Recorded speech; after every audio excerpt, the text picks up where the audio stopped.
change your neurotransmitters so you feel better. You know, so they're making a fortune, and so is psychiatry on an absolute lie. Do they get a touch from the pharmaceutical companies then? Oh yeah, they get all kinds of kickbacks from the pharmaceutical companies. They get free samples. They get taken out to dinner. They get wined and dined. Holidays, Oh yeah, they did that at the state hospital. We'd all get together, and go, hey, yeah, the pharmaceutical guy's coming down in the lunchroom, and everybody got a free sandwich and lots of food. And you go, yeah, this is great. The pharmacy, and they're usually pretty gals, so they were easy on the eyes too. So they don't believe in it. They don't want to know. They want to believe what the deep state ivory tower and the pharmaceutical companies are teaching them. They make a fortune with this stuff. Oh yeah, they come back. They got these psychiatric drugs that are absolutely awful. They're not abusable. Nobody in their right mind wants to take these things, and even people in the wrong mind don't want to take these things. Nobody wants to take these things. And they're making a fortune writing prescriptions for this because they got them under their control, and you have to go and make an appointment with them once every month or once every 2 months to get these drugs, which cost about $800 a month to keep the person sane. I found that They're interesting. making a fortune on this. I found that interesting, Jerry. I don't know if it was in your book or I heard you talk about it, but like you said just then, most drugs, in some form, they become, teenagers start taking them and pushing them out to, on the street. None of these drugs are those kind of drugs, are they? You won't find antipsychotic drugs on their menu. Yeah. You won't find them there. Yeah, and what's strange is I live 60 miles in Tucson here. It looks 60 miles north of the Mexican border. All right, it costs $800 a month to get a month's supply of these drugs here in the U.S. and we're paying for it either through insurance forms or through taxes. You can cross the Mexican border over there, walk into a pharmacy, get the same exact drugs with a Mexican label, with the same chemical companies on there for a small fraction, like $75 for a month's worth. So that shows you how badly these people are ripping off the Western world, and you don't need a prescription. What a scam. What a friggin' scam. I think it's worse than a scam, isn't it? Because they're actually literally killing people, aren't they? Well, they're destroying their brains. They're with enough of those, and telling them this is the only valid treatment. Everything else is quackery. What's interesting is the voices themselves do not like marijuana. Right. They don't want these patients using marijuana. They want them using alcohol or heroin or crack or something else. But if they use marijuana, they complain. Right. Is that because it naturally sedates them, do you think? It naturally sedates them, and there's no side effects.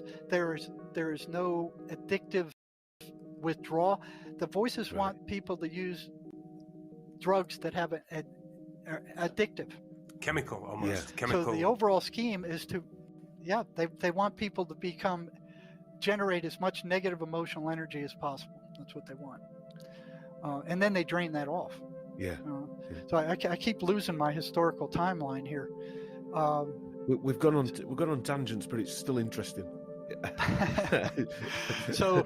So here, after 2 years in that PhD program, I couldn't take it anymore. I was getting depressed. It was a bunch of crap.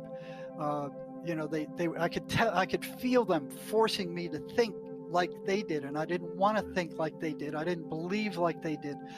I didn't want any part of this crap. So, I withdrew from the program and came to Arizona. Worked in a psych hospital for a while in the ER, and then eventually found a job with the state prison in the psychology department. Now, while there, I started researching schizophrenics and their voices again. Now, the big difference there was that unlike the state hospital, a patient going to the warden complaining that I was asking him about his voices wouldn't even reach the ambient noise level.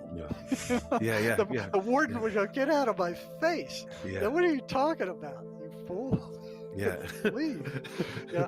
So what I did is I surrounded myself with a number of schizophrenic, criminally insane prisoners Right.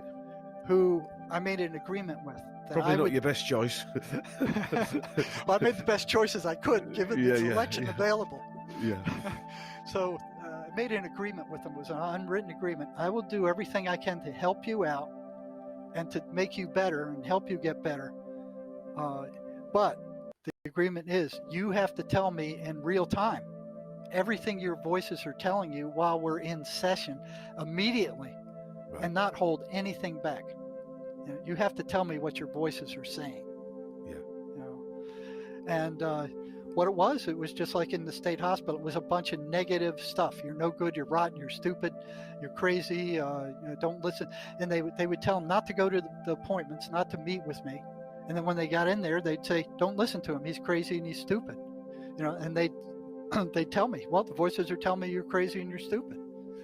You know, yeah. What else are they saying? You know, they're saying to leave. I said, "Tell them they're a bunch of assholes." You know. I told somebody who's sort of into what we're sort of looking at about your story, and he said as soon as I was telling him, a cold shiver went up his back and his hair stood on end on his arms, and that's the realization of something just clicking into place. Oh, I've had that feeling many times. Yeah, and that's what we had as well. I've told your story, Jerry. I've told your story, and every time I tell it, I get the same thing. Yeah. Oh well, there's times I've been scared to death. I mean, I've been terrified. You know, because once I started catching on to what these things were, and they knew it, and that they knew I wasn't going to stop, it got really, really scary. It got really scary. It got terrifying. You know, but where was I in this timeline here? I was telling you guys what was I telling you? You've just guys gone to state prison. Okay, the state prison. I surrounded myself with guys who were, you know, I always had 15 or 20 of them around me all the time that were telling me what the voices. So what I determined there was, and I was still thinking that these are some part of their subconscious mind. I mean, this isn't, you know, all the evidence is pointing to the fact that these are independent entities, that they're carrying on independent conversations with these patients, that they're telling them to do things that are destructive to them, that they're sabotaging anything positive that they're trying to do for themselves. But still, I was like, I didn't want to see it. I didn't want to hear it. I was like, it's got to be some part of their subconscious mind, or there's something, you know. But I knew the voices were responsible. So what I started doing was experimenting with things that would interfere with the voices. Right. You know, that would interfere with the message that they were giving these people. So at this point, you still thought they were subconscious? I still thought they were subconscious. I did not want to realize that they were separate entities. Yeah. And one thing I knew by the time I got to the state prison, I knew that there was a fellow who wrote 20 Years Among the Dead, or 30 Years Among the Dead. He was a dentist, and he would experiment with giving schizophrenic people static electricity shocks. Right. And those static electricity shocks would shut the voices up in these patients for varying amounts of time, but they would just go dead. So I was working with Wilson Van Dusen then, who wrote The Presence of Other Worlds. He was a clinical psychologist, and he was retired, and he no longer had access to a clinical population that I did. And I would tell him things that I was trying, and he would give me ideas to try, and he sent me this book. And then he sent me this advertisement for a static electricity shock machine. Like, oh yeah, I'm going to carry this thing into prison and start shocking prisoners with it. What, do you want to get me fired, moron? What are you, Mr. Clinical Psychologist? What are you thinking? Yeah. I couldn't get away with that. No.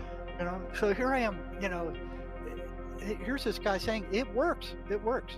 But how do you prove it? You can't get a shock rod and start shocking prisoners without them locking you up. Yeah. You know, so I'm like, how can I prove this? How can I verify this? And I'm thinking that months went by. You know, I'm like, there's something to this. This guy points it out. He wrote a whole book about it. And then one day I'm standing there talking to his secretary, and here's this big rubber band on her desk. And I'm staring at it, and I'm like, rubber band. Why am I staring at the rubber band? And then all of a sudden, boom, I got it. I grabbed the rubber band and stuck it in my pocket and went. And then on one of the schizophrenic patients I was working with, I found out at the state hospital that they hated the 23rd Psalm. Right. The patients were telling me when I repeat the 23rd Psalm, they go nuts. One guy said it was like throwing worms on a hot frying pan. And others say they get very upset. They try to block it out. They start screaming. And I'm going, that's very weird for a hallucination. Why would a hallucination do that? Why would an unreal hallucination do that? But I knew that happened. I knew they didn't like the 23rd Psalm. And the underlying thing, the underlying driving factor in anything I did was if the voices didn't like it, I would give them more of the same. Yeah. Because they didn't like it. Yeah. So, okay, they don't like it. Hit them with more of it. And of course, they got more upset. So finally, I go, okay, I got that rubber band. I gave it to one of my prisoners that I was working with. I said, you put this on, and every time you hear the voices, you grab it and you snap it very hard. And that should shut up the voices, and then repeat the 23rd Psalm. Right. And then what I do is I call them in once a week, and I'd say, okay, did the thing I give you to try work? And it did. So I gave it to another and another and another and another. The snap on the voices, they said, hurt the voices. The snap on the wrist with the rubber band hurt the voices more than it hurt the patient. That's what they said. And it would stun them and shut them up. And it happened over and over and over again with every patient I gave a rubber band to who was hearing voices. They would snap it and the voices would shut up. And then I'd say, while they're gone, repeat the 23rd Psalm, like give them a sock in the face. Yeah. And that was working. It was really irritating the voices. They didn't like to be shut up. They didn't like hearing that 23rd Psalm. They were getting opposition.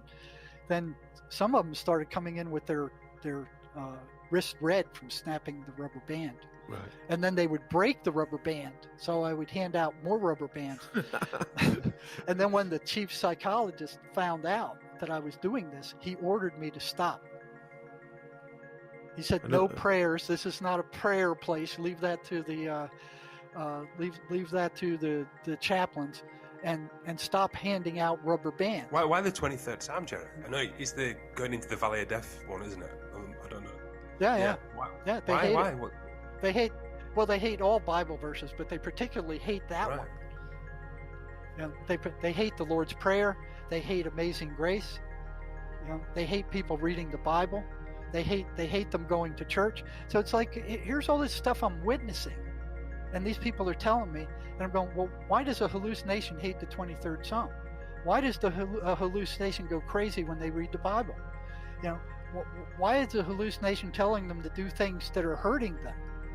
And that was strange, because the ones in the state hospital, it flew right in the face of everything I was taught in experimental psychology, that living organisms seek pleasure and avoid pain. But that's not what the psychotics were doing. They were seeking pain. Yeah. They were avoiding pleasure and doing the opposite, and seeking pain and disturbance, and doing things that caused pain in their lives and turmoil. Why was that? Why was this happening opposite of every other living organism on the planet? Why was this only happening to schizophrenics? Why did behavior modification not work with them? It's almost a behavioral law. No organism seeks to punish and hurt itself. Why were these people doing this on such a massive scale? Psychiatry wasn't asking any questions, and neither was anybody else except me. Was there anything else apart from, say, a religious thing that the voices didn't like? Or was it just they didn't like him going to church. Right. And I started questioning, since there were so many schizophrenics at the state hospital, I started questioning them as to what happened when they went to church. And they broke down into three groups. If the voices weren't strong, what would happen is they try to convince them not to go, divert them, try to get them to, well, you got more important things to do. But when they got into the church, the voices shut up. Right. If the voices were moderately strong, they would try to convince them not to go to church. They try to divert them. Once they got into church, they would start yelling and hollering, and whatever the preacher said, they would start over talking it and said, that's a bunch of crap. This is stupid. Get out of here. If Christ Christ couldn't even help himself. What makes you think he's going to help you? Stuff like that, you know. Yeah. Here's a hallucination saying this kind of stuff. And then the worst that tried to go to church, it would just drive them out. They just get up and run out of the church. Right. You know. So I'm kind of going, why? What kind of hallucination is this that knows it's even in a church? Yeah. You know, what kind of hallucination knows it's in a church? Yeah. You know, what kind of... So here's all this stuff adding up, and I'm like, you know, I didn't want to see it. You know, I didn't want to believe that these things were separate demonic entities. I don't want to believe in demonic entities. I was going, you know, I've been taught, well, it's their subconscious, and Jung and Freud and all these guys say, there's all this stuff there.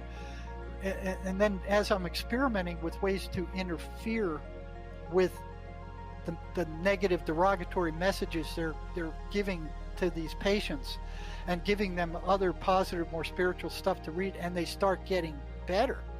Right. The voices start getting less, and they're less intense. Then here's this group of patients that are prisoners I have. They're coming in one by one, irrespectively. They don't know each other. It's a big unit, and they're saying the voices, they don't like what you're doing. They don't like what you're saying. They're telling us not to come. They don't like this. They're getting pissed off at you. They're getting pissed off at you. and one after another, different times and different units, all coming and saying the same thing. And I'm like, a hallucination is getting pissed off at me. So here's a hallucination that knows it's in a church. It knows the medicines aren't good for it. It doesn't like psychiatrists. And now it's getting pissed off at me. A hallucination. Yeah, it doesn't seem like a hallucination to me. You know, but I still didn't want to believe it. Must have been pretty freaky. It was freaky. You know, so then the next thing that happens is this one guy that I'm working with who, he was very psychotic when I started working with him. He was on meds. He went off his meds or reduced them. And he stops in the doorway after the session, and he turns and he looks at me and he goes, you know what you're doing is dangerous, don't you? And I hadn't thought about it. You know, I'm like, what?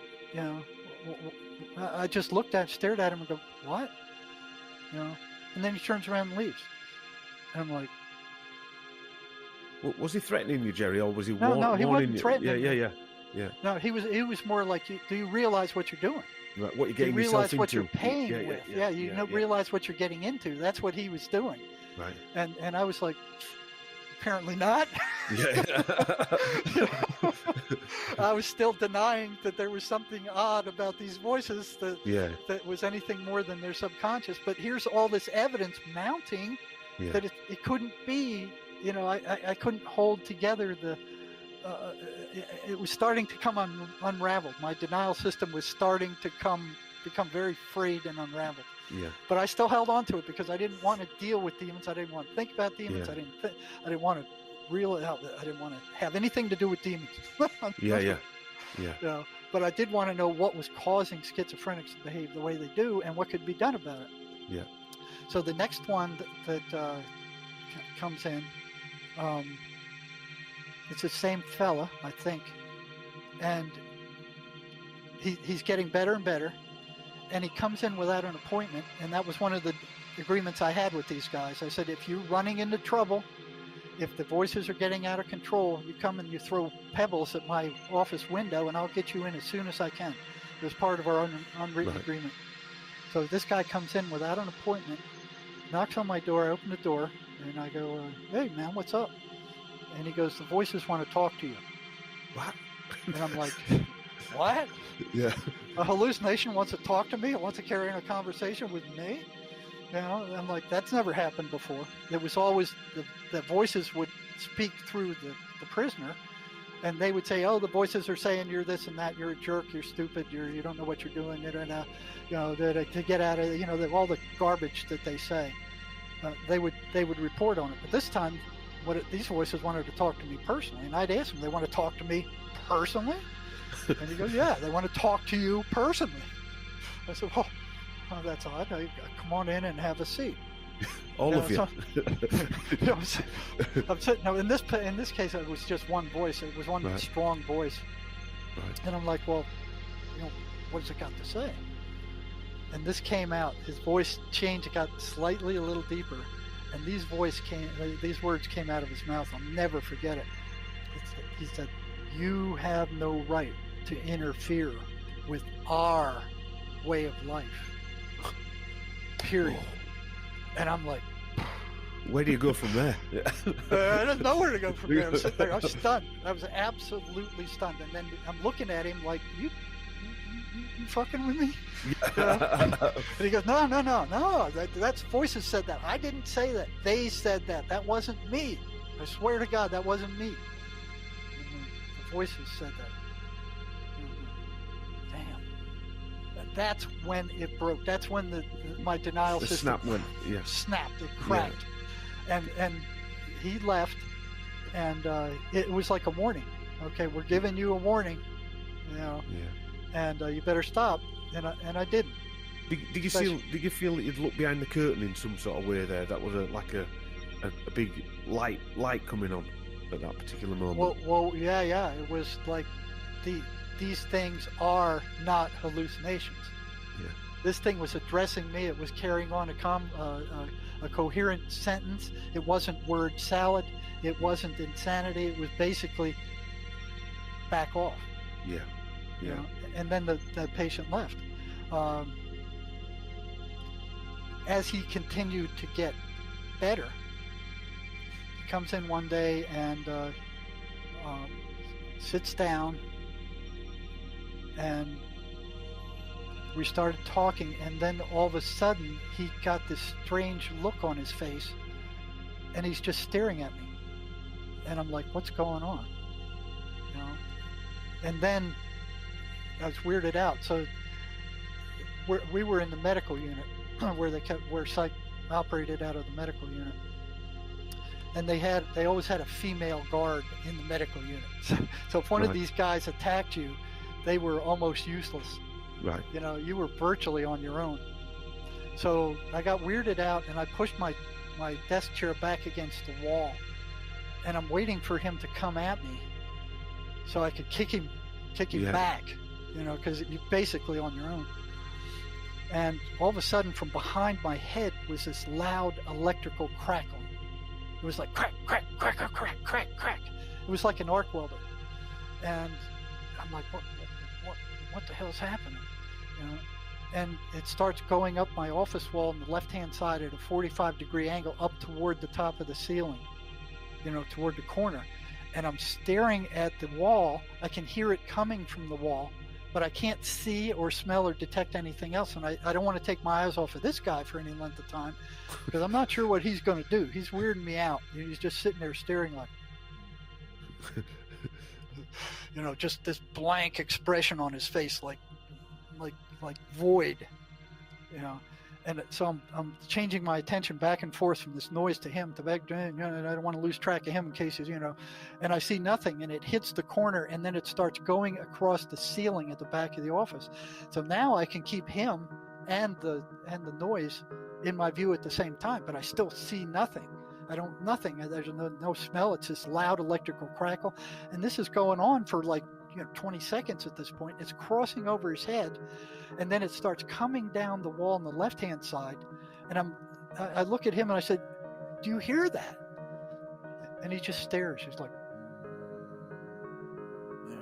like this weird look on his face, doesn't say anything. So I'm watching him and watching where the noise comes, and then it jumps into this Rubbermaid trash can near my left leg. And I look in there, and there's nothing there. It's just crackling, and whatever it is, it's just crackling in there. Like, what the hell is going on here? Yeah. And I'm like, and I look at him, and he's like, just sitting there, like, and I'm like in shock. That I can't explain this at all. There's no explanation whatsoever, none. So, I'm like looking at him, and then he slowly gets up and he goes, I gotta leave. I'm like, get the hell out of here. Go, leave. So he goes ambling down the hall, and I'm like, thank God he's gone. Thank God. Yeah, I'm yeah. in shock. I'm in absolute shock. I get up and I start feeling the walls. I'm examining the walls. There is no burn marks. There's nothing there. There's nothing, and it's like I started going, am I getting psychotic? I'm getting crazy. I'm getting psychotic. So I go out to the hallway and I check all the other offices to see if any of the doctors are in. No, none of the nurses, none of the. I was the only one in there. The only other person there was out in the front office, and that was the female guard. And I couldn't function. I was in such shock. I shut down all my appointments that day, canceled them all, and just sat there staring out the window all day, in absolute shock. Was that a warning? That warning? That a threat, or whatever you want to call it. That was the warning, and I ignored it, and that's what happened. So I was in absolute shock. And of course, there was nobody I could talk to about this. Yeah. Except other psychotic, and I'm like, I'm losing it. I'm going crazy. I'm getting crazy now too. I'm losing it. I'm getting psychotic. Yeah, you've been around these people too long, and I started wondering. Well, I'm gone. I'm going. I'm heading in the same direction they are. It's like, what is going on here? What just happened? Why did it happen? What So I mean, that was a shock. That was an absolute shock. And I was curious about what happened, but I was so terrified that I didn't call that prisoner in for probably 2 to 3 months later. I'll bet. Yeah. And then I filled out a pass and sent him a pass to come back in. Right. And I figured, okay, he's going to be in bad shape if his voices could do that. Now, that wasn't the only thing that scared me. I thought they were trapped in the patient's head. Right. I thought the only they can hear them. They're trapped in their heads. They can't come out. I'm safe. They can't bother me. They're stuck in their head, not my head. They're stuck in their head. They can't come out and get me. Well, if they could make my office walls crackle, then apparently they could manipulate physical reality. And then I'm wondering, if they can do that, what else can they do? What other things can they do if they can do that? And I'm terrified. I mean, I'm like, what am I getting myself into here? But I didn't stop working with these guys. I just kind of slowed it up a little bit until I could get my wits about me. So I called this guy in about 2-3 months later. He comes in and he looks good. I was expecting him to look a mess. I expected him to be a total freaking mess, because if he looked the way he did when he left my office, they must have pretty much control over him. He comes in, he sits down, he's bright-eyed and bushy-tailed. He looked good. He didn't look depressed. And I was surprised again. I was figuring he'd be a wreck. He wasn't a wreck. And I said, I was expecting you to be a wreck after what happened. And he goes, no, I'm doing fine. I'm doing the exercises you told me to. The voices have they're leaving me alone. I got them under control. I'm feeling okay. I couldn't believe it. So I said, after some small talk, I asked him, did you hear that crackling last time you were in my office? And he goes, yeah, I heard it. And he says, but I'm surprised you did, meaning me. Right, yeah. And I said, yeah, I heard it. I heard it well. I said, what was that? And he said, that was them. I said, them? The voices? That was the voices? He said, yeah, that was the voices. So I'm like, Jesus, what the frick is going on here? And again, I couldn't talk to anybody about this. I couldn't go to the chief psychologist and go, I was just working with a psychotic patient, man, and all of a sudden my office broke into, like a welding torch, electrical welding torch, and they were crawling up to my office, and they jumped into the trash can. Yeah. Hey, man, we got some drugs for you, buddy. Yeah. You think you're going to work this job 2 minutes longer? No, we got to do. And we've got a Cuban doctor waiting for you. Yeah. It's like, I couldn't even tell my wife, because every time I talked to her about this stuff, she just got terrorized. I mean, there was nobody to talk to until I met Sherry Sweeney. Who had suffered with voices as a young kid, and I had been working with her on prison reform for 10 years before she told me she was hearing the voices. Amazing. And then she kept it quiet. So these people don't want to talk about the voices for the very same reason I didn't want to go to my boss and say, I heard these voices. Nobody believes it. Like, oh, you're a weirdo, you're an oddball. Then look what happens.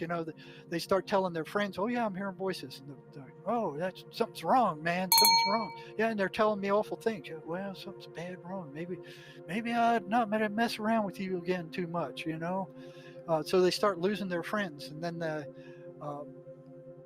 they tell their parents, and their parents get all upset, and then they start acting out and isolating themselves and doing stupid, crazy things that get them in trouble. And so they tell their parents, and they go, well, we got to take you to a psychiatrist. And then the psychiatrist brings them in, and after half an hour says, well, you're crazy. You got to take these poisonous meds for the rest of your life. And I know they're poisonous, but you don't. So it's okay for you to take. So just by mentioning it, they're making themselves more lonely, aren't they? Just by bringing the subject up. They're going to make themselves more lonely just by mentioning it. They're going to make themselves more lonely just by mentioning it. Because as soon as they mention it, people are going to retract away from them. Yeah, they're going to retract away from them. They're crazy. There's something wrong with you.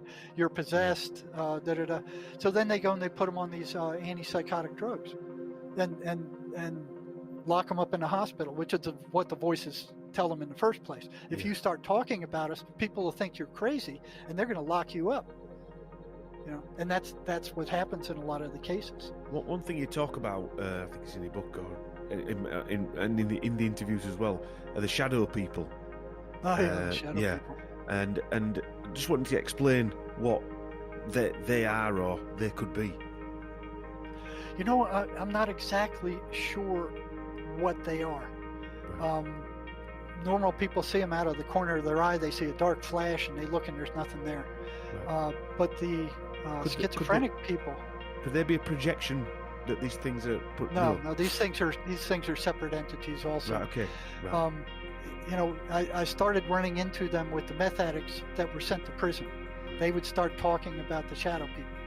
So once a patient told me about a strange phenomena that they were experiencing, I would remember that, but I wouldn't take it for granted until I started asking others if they experienced the same thing. And once I got a half a dozen of them or so saying they all experienced the same phenomena, then I keep asking that question to see how prevalent it was. And the shadow people were very prevalent with both psychotics, schizophrenics, and meth abusers. They all saw the shadow people. And what they saw for the most part was a three-dimensional humanoid-shaped being. And it was strange that some of them had capes, some of them had hats, some of them had dresses. They never spoke. And then I saw that the ones who were more disturbed, the patients who were more disturbed, and I actually used this as a clinical indicator, the ones who were more disturbed saw the shadow people with either red or lime green eyes. Right. So I'd ask the schizophrenic when I was working in the ER, and I had to determine, okay, how bad is this guy? How bad off is he? Do I need to hospitalize him? Do I need to send him to a mental health center? Do I need to discharge him? What do I need to do with this guy? This is one of the questions I'd ask. You ever seen the shadow people? Yeah. Did you ever seen their eyes? Yeah. What color were they? And it would either be red or lime green. No other color. Do you think these different colours, and whether they saw the eyes or not, were different levels of these entities? For argument's sake. I think it was a different strength of the entity. So they were still seeing the shadow people, but the ones with the green and red eyes were more possessed. They were in worse shape. Than the others. And significantly worse shape. It's like an earthquake. At 1.3 earthquake is, a 2.0 earthquake is 10 times stronger than the 1.0 kind of. It's still an earthquake, but it's stronger. Stronger. But they never spoke. They just scared people. They would walk through people. I had patients that they would come through walls. They would appear at the foot of the bed and they just scare people. When you turn on the light, they vanished. They would disappear. And then one time, I didn't know what these things were. They seemed harmless other than scaring people. I heard that the Indians saw them, the Native Americans, and they called them the Watchers because they were always watching. The prisoners called them the Tree People because they saw them in trees. The guys who were using meth addicts, they said, "Oh yeah, those are the Tree People." The Tree People? Yeah, we see them all the times in trees. I found that odd. But yeah, they knew them as the Tree People. And what was odd is that the prisoners would tell me that when they saw them, if they stared at them, they would start coming toward them. Right. They knew that they were being looked at. They knew, they were aware that they had been detected. Right. And I found that odd. But that was consistent. Right. Any prisoner who stared at me, they started coming toward me once I started looking at them. And then they would break off and run or disappear. They'd stop looking at them. Right. But, then I ran into this one time who did an experiment with the shadow people. And as soon as he told me that, my ears went perked right up. Whoa, let me hear about that. So what he did is he was a meth addict. He was using meth at the time. He was seeing the shadow people. He wanted to know what they were also. Right. And him and a friend were both using meth. They both saw the shadow people after they started using meth. They didn't know what they were. What they wanted to do was to know whether they were both seeing the same shadow person or not. Were they both seeing the same thing, or were these independent hallucinations? So what they did is they got in their pickup truck and they went out to an Indian reservation south of here in the middle of nowhere at night. Drove their tech there, and one of them shot up with meth, and he started seeing the shadow people. So he pointed out to the other one. He goes, "You see that one over there by the tree?" "No, I don't see it." "Well, how about the one over there by the cactus? You see him?" "No, I don't see him at all." "No. How about the one over there by the back of the truck?" "No, I don't see him either." So they came to the conclusion that they needed to be on meth to see these things. Right.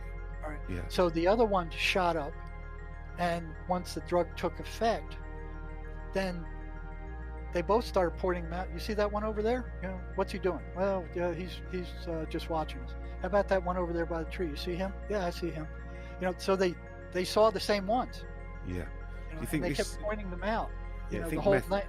Open that door for them to see. Yeah. Yeah. It opened up something. Yeah. But it also left them vulnerable. Yeah. So here they are when they're tracking these things and pointing them out. "I see that one. I see this one. What's he doing? He's doing this." So they came to the agreement. Yeah, they're both seeing the same thing, but they all started moving in toward them. Just like the other prisoners told me. Yeah. They all started moving in toward these two guys, and they circled the entire truck. And these guys freaked, and they got into the truck and they locked the doors. Yeah. And they closed the windows, and they're still watching these things. And then this fellow told me, he said, all of a sudden the back of the truck went bam, and the front came up like a giant 10-ton boulder falling in the back of the truck. And they looked in the back, and the whole back of the truck was full of these shadow people. And this happened, I think, before the crackling thing. So I'm like, okay, that's another verification that they can do something to physical reality. If they can make a truck recoil like that, then they can affect physical reality. So that was not good news to me. Yeah, I bet. Yeah, not anything I wanted to hear. Yeah. But it registered. So once that happened, they started the truck and they went out of there at lightning speed, almost wrecked the truck getting out of there. And I asked him, I said, "Did they follow you?" And he said, "No." So that was verification that they were seeing the same things. Now, I didn't think they could speak at all, because here's scores of psychotic and meth patients that I'd worked with, none of them reporting that these things said a word. Right. Maybe 100 or more. Not a single one ever said they spoke. They just silently appeared and disappeared, walked through walls, scared people, did whatever they did, surrounded people, but they never spoke. And then one day, I was working this is after I got out of the prison. I had retired. I had a job doing psych crisis in one of the major hospital ERs. And it was Christmas Eve. And there, thank God it was quiet. There weren't a lot of psych patients coming in. And all of a sudden this one guy appeared, and he was a meth addict. and he was shaking like a leaf. He was just like this the whole time. He's just like this. He's shaking. He comes in. He says he's hearing voices. He's in bad shape. They were telling him to kill himself, and I started asking him, well, do you see the shadow people? He goes, yeah, I see the shadow people. I see them all the time. You see their eyes? He goes, yeah, I see their eyes. Well, what color are they? They're red. And I said, out of some reason, I don't know why I even asked this question, because I asked it a million times before and got the same answer. I said, what have they ever spoken to you? And I'm thinking, well, this guy'd been injecting it for 10 years. He should have been dead years ago. Yeah. I didn't know of any patient who'd been injecting meth for 10 years and was still alive. That was an anomaly to me. I'm like, what is with this guy? Why is he still alive after injecting meth for 10 years? It's clear he's psychotic as a bedbug. Why is he still alive and everybody else who did that dead? So I, for some reason, I just asked him, I said, have they ever spoken to you? And he goes, oh, yeah, they spoke to me. And I said, well, what do they sound like? And he made this high-pitched squeal, like they sound like,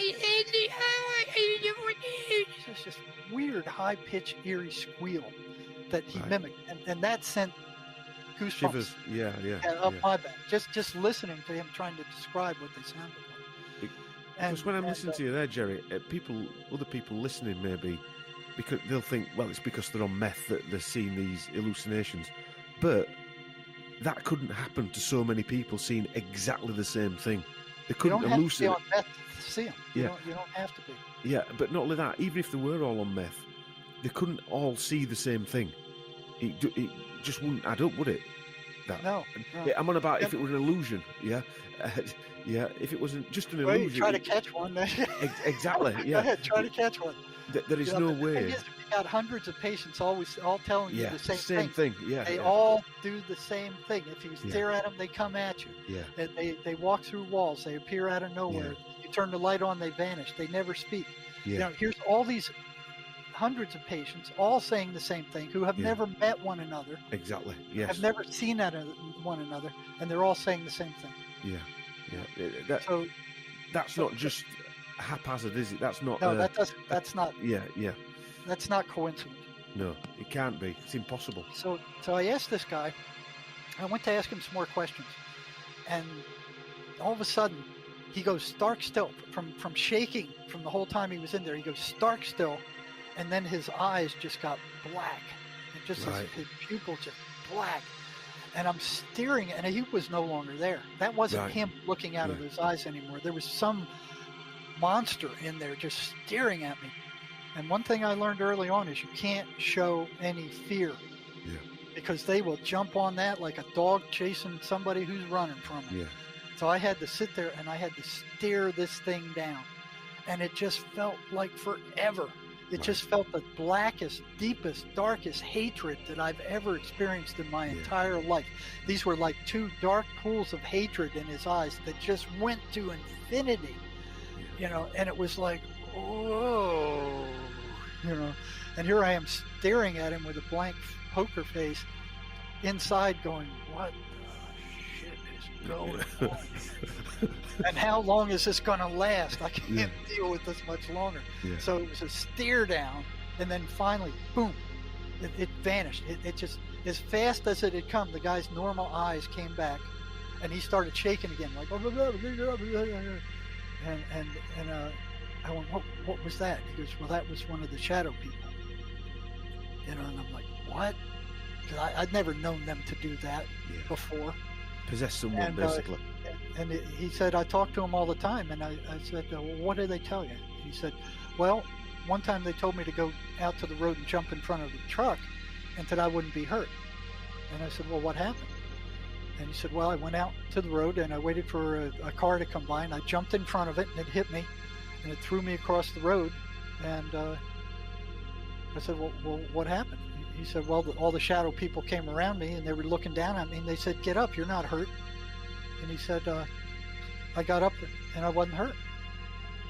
And he said, they told me to do it again. I did it again and I wasn't hurt. And I'm like, as soon as he told me that thing came back again. Yeah. You know, those eyes and with the dark thing. And it was the same thing again, only it seemed more intense and more angry that I had got that information out of him. And it's just staring at me with this aggravated hatred.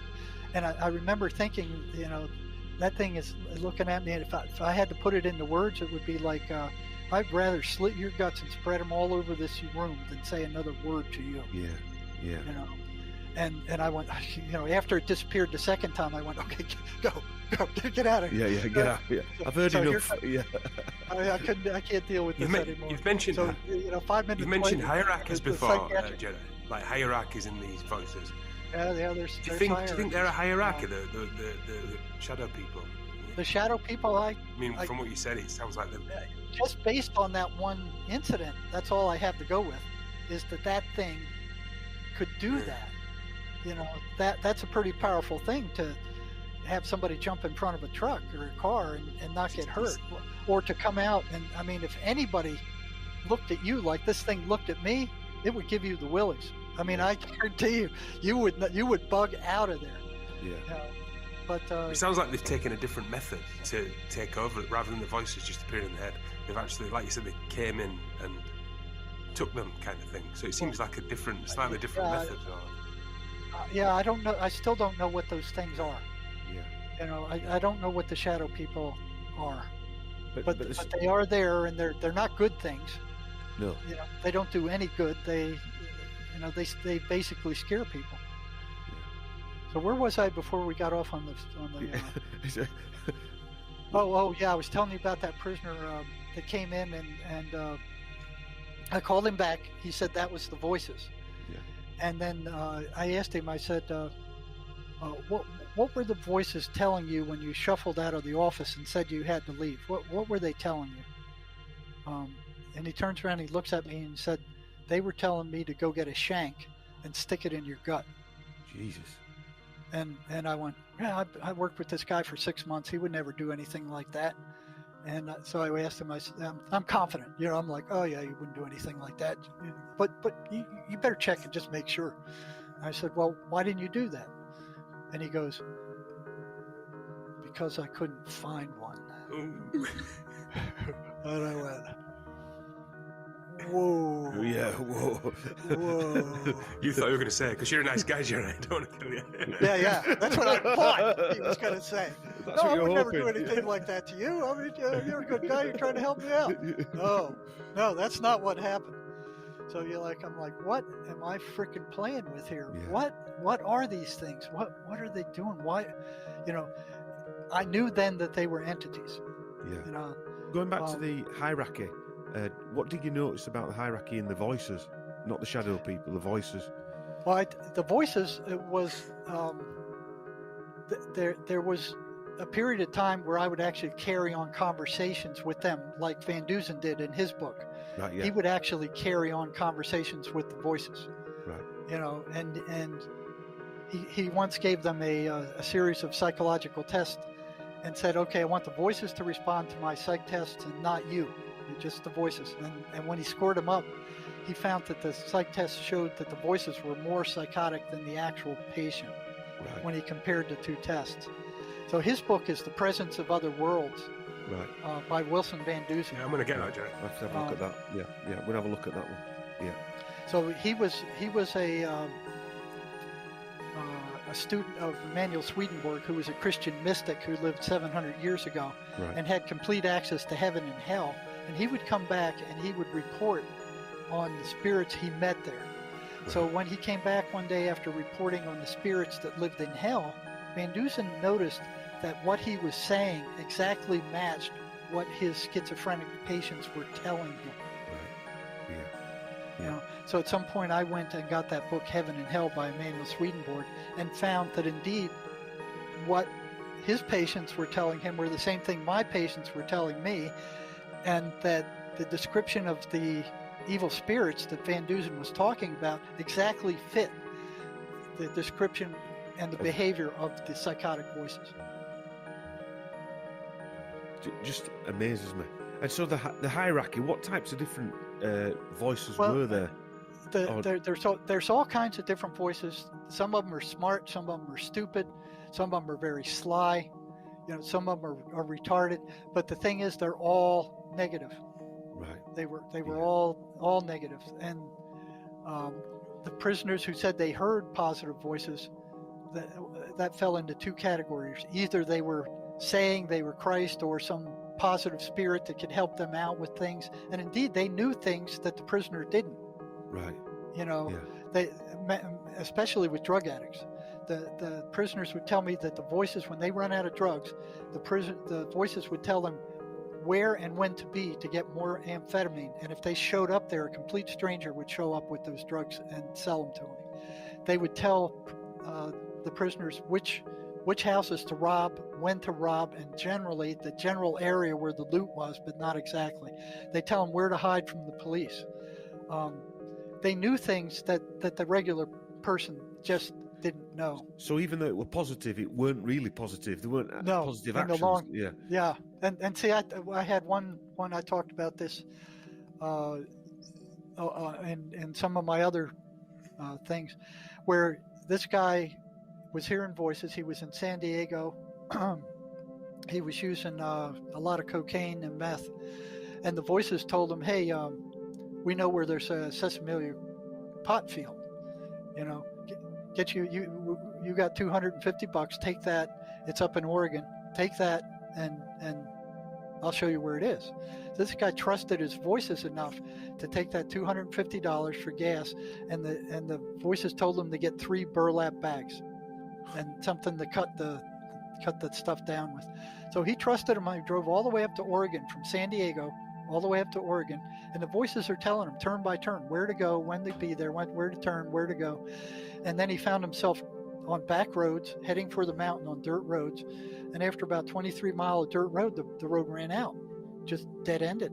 So he stops and he asked the voices, "Okay, what do I do now?" And they said, "Well, get your machete and get your 2 bags or your 2 burlap sacks, and there's a path up to the left there. It's a couple hours up the path. Start taking the path. Go up there."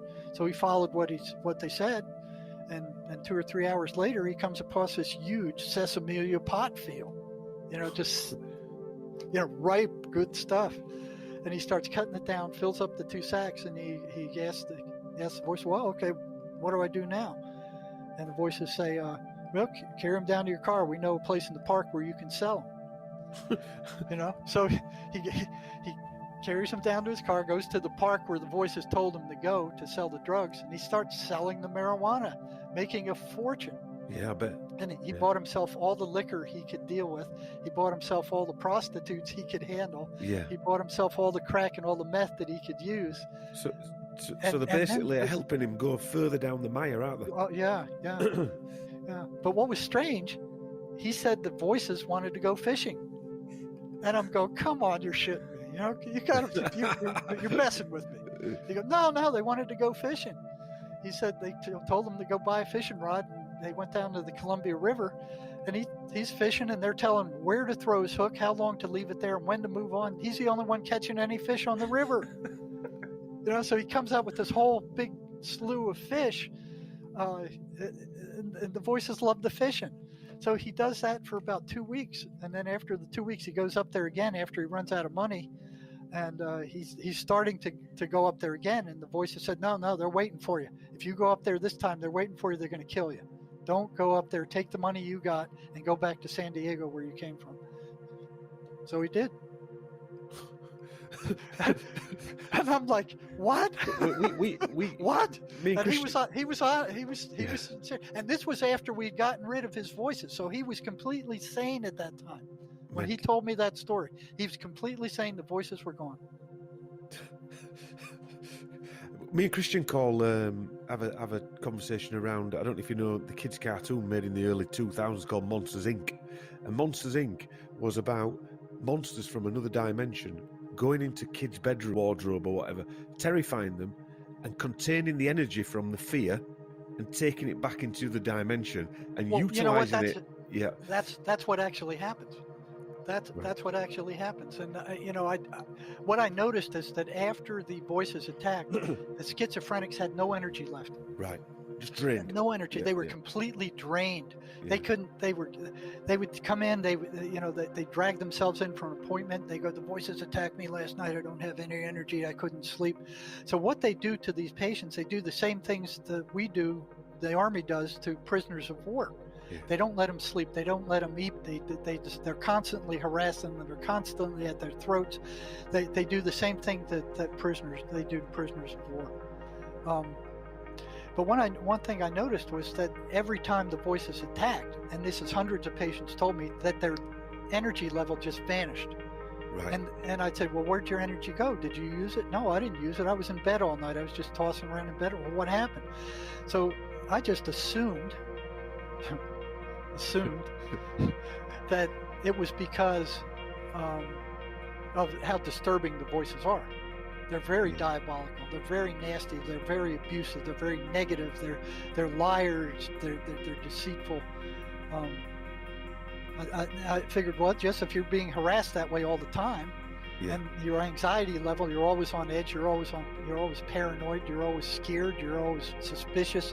I mean, yeah, that'd probably drain your energy level. Yeah. So one day, I'm sitting in my office at the prison, and here comes a call in from the captain of the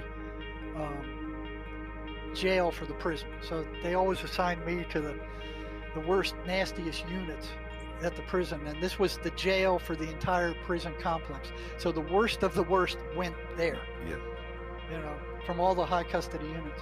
So I get a call from the captain who's running that unit saying, hey, listen, we got a inmate in here whose roommate is crazy as a bedbug, and he's off meds, and he's hearing voices, and he was standing over his cellmate at 3 a.m, just staring down at him, just standing in the dark, staring at him.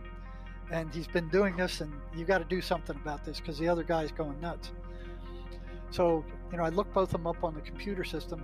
His cellmate, the guy who was crazy, he was a schizophrenic. He was hearing voices.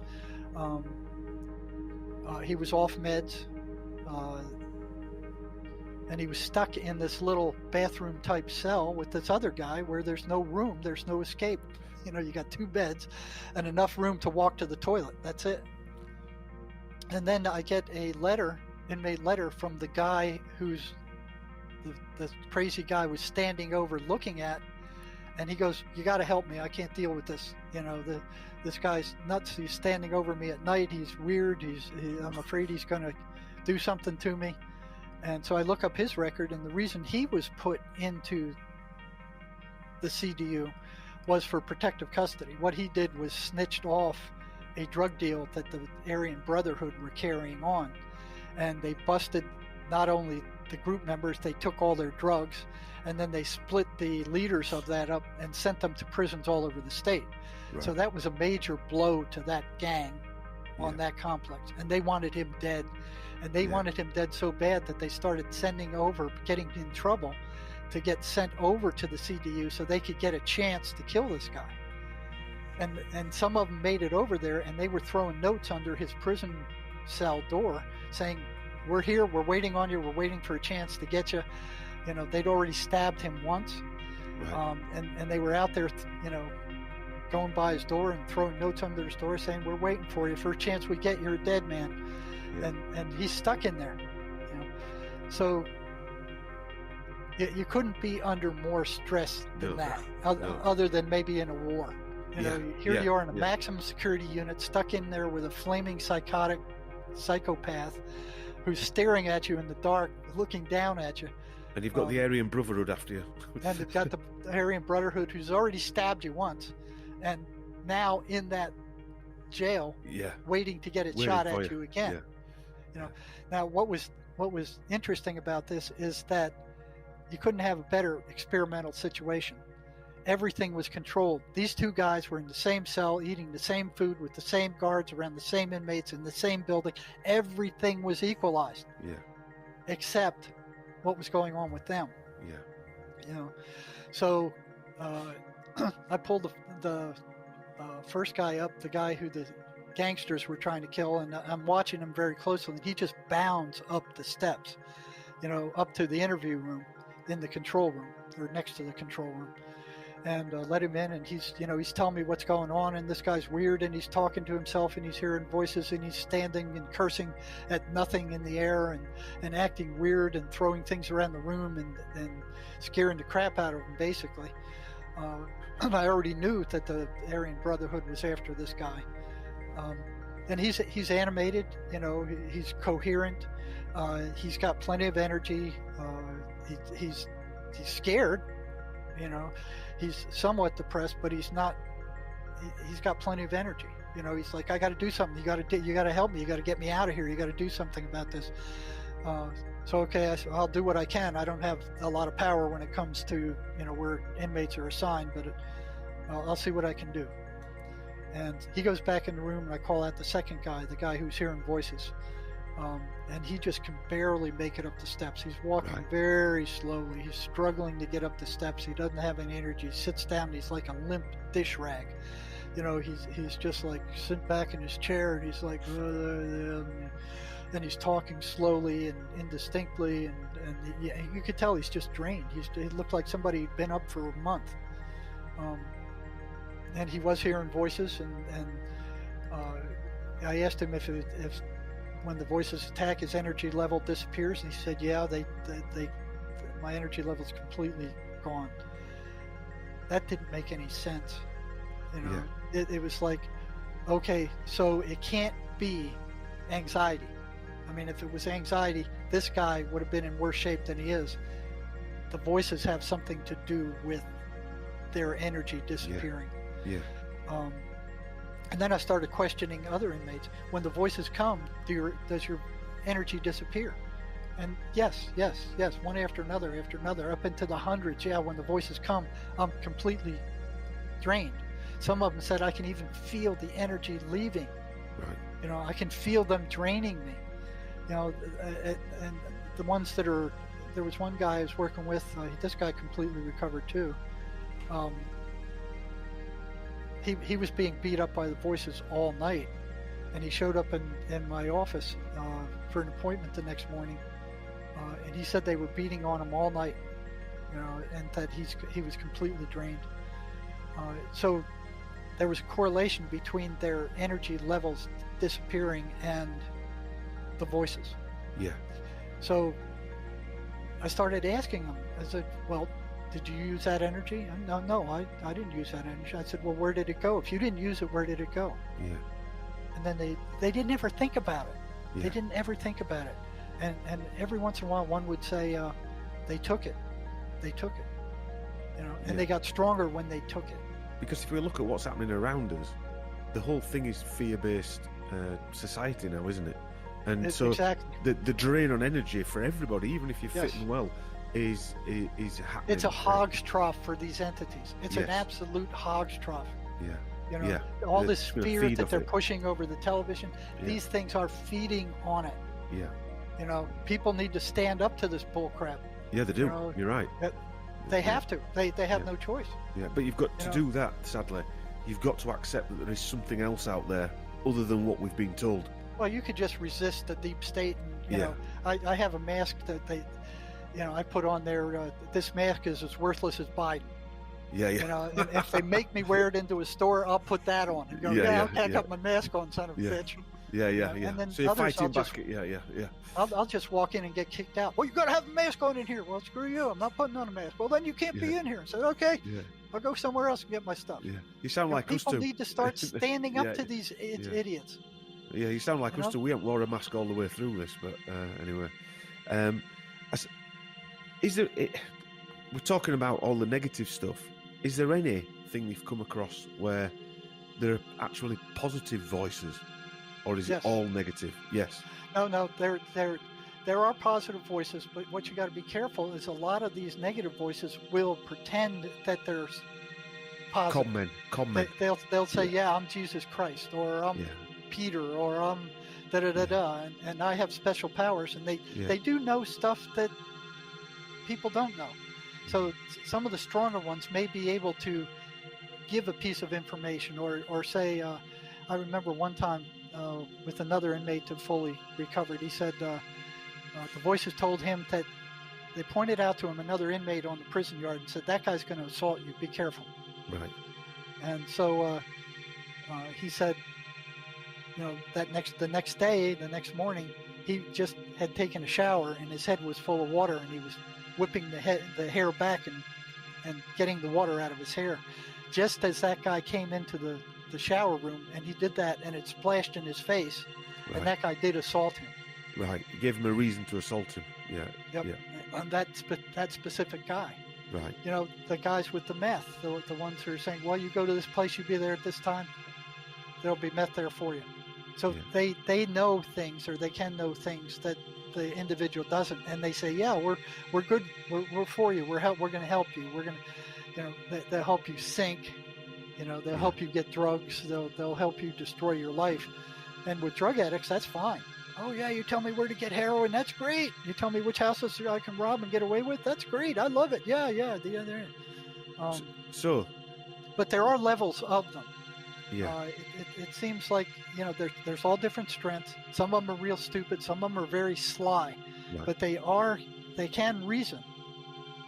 They are intelligent entities. Yeah. They Yeah. can figure out how to get to you. They can figure out what gets you, and they do have complete access to your entire memory. They can go in there and they can bring up stuff that you'd forgotten that you'd done, rotten stuff that you'd done, decades ago. Bring it up and rub it in your face. Yeah. That's and from when you listen to everything that you've said, not just on this podcast, but on the other stuff and in your book, everything they do is to basically destroy human. Yes, and they it's hate humans. It's like they're I'll use it as a corporation where they're solely aimed, like Coca-Cola are to make drinks, if you like. They're solely aimed at destroying humans, and they've got a management team and etc. and people working, doing the hod carrying, if you like, doing the day-to-day grunt work, and then you've got the management and the upper echelons coming in when they're needed as well. And so, Same thing with the cigarette companies. Yeah, exactly. We're up to 2 hours 10 now, so we'll probably wrap up this first podcast, I hope, and we'll go into that other one with your friend. But have you got anything else you want to cover? Well, what I can do is give you a very brief. Now I have this written in much more detail, but just the patterns that these voices run. Yeah. See, psychiatry, the psychiatric mafia, the drug, big pharma, and the entire medical establishment are telling us that these voices are hallucinations. No, they run very specific patterns, and I got a listing of them here, and I'll briefly go through them. Yeah, go through them. They are consistently negative. What they tell the people is the negative, derogatory, insulting, abusive, and destructive. Consistently.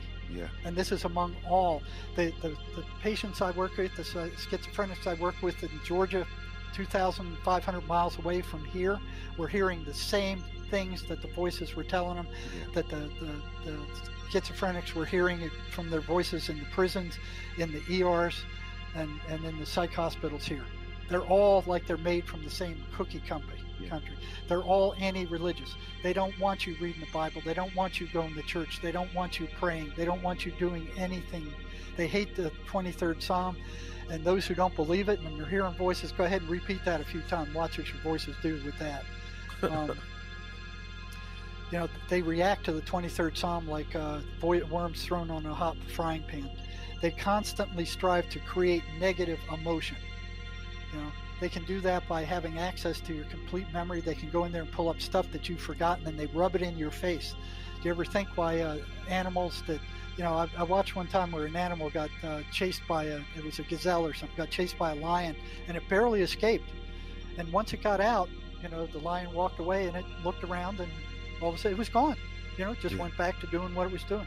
Not human beings. They screw up, and it's like, yeah, you stupid son of a bitch, you did this, and why'd you do that? Now look what you've done. That's them. Yeah. So they energetically drain their victims with this negative diatribe stuff. And what's interesting is they consistently get louder after sunset. When the sun goes down, they get louder. And that's what parasites do. That's what parasites do. Yeah. I didn't know that. full moons and things like that, they become. Well- So these are physical parasites that you have inside you. In the evening, they become active, Well, like that's an interesting. like an earthworm would, if you like, because they're in the dark, aren't they? Huh.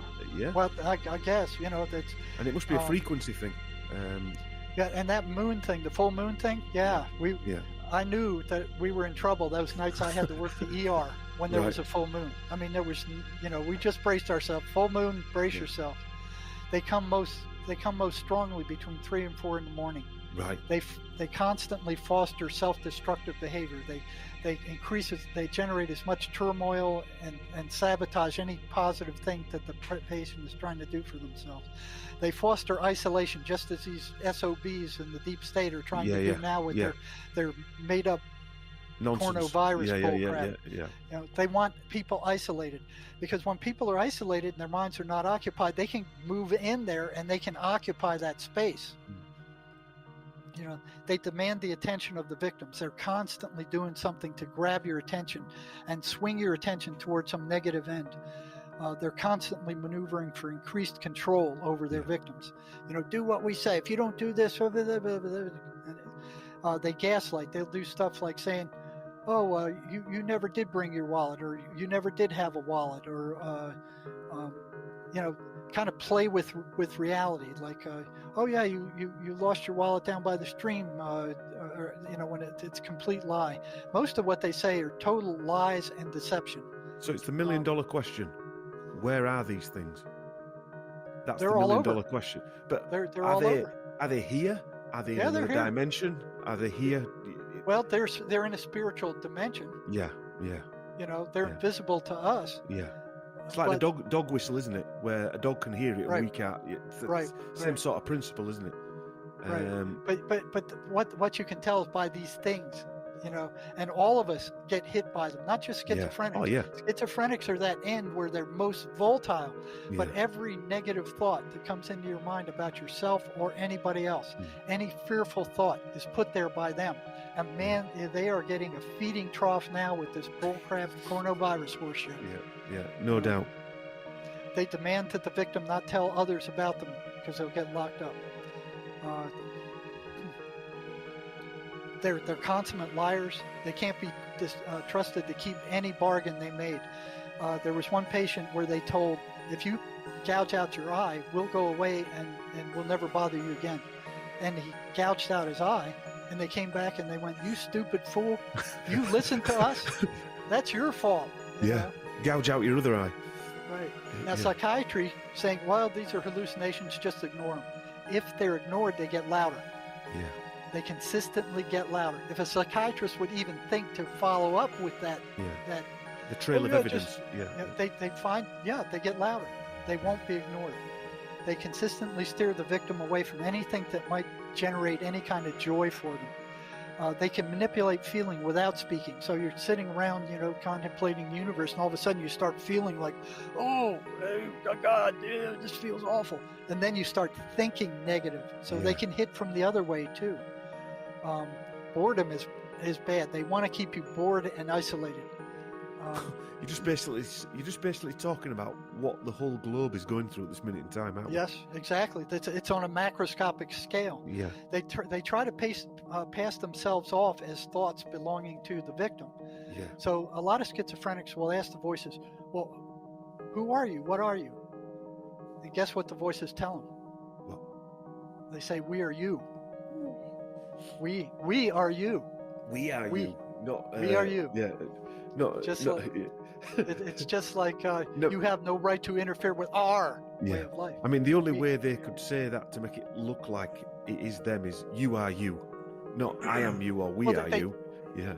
Yeah, what they want to do is they're like lions or tigers hiding in the jungle. Yeah. They hide among your regular thoughts, Yeah. and then they'll come out and they'll inject a negative thought into your Yeah. thought stream to make it look like it's yours. Yeah. Yeah. But the rule is their intention is different from yours. They have a negative intention for Yeah. you. And that intention is different from your intention for You've yourself. got to ask yourself: any negative thought, is that them? Any negative thought, it's got to be, hasn't it? Well, most. Yeah, most. Yeah. I would say most. Any negative thought about yourself or others Yeah. is from Yeah. them. Yeah. Yeah. You know, any frightful thought they will take and they will try to amplify.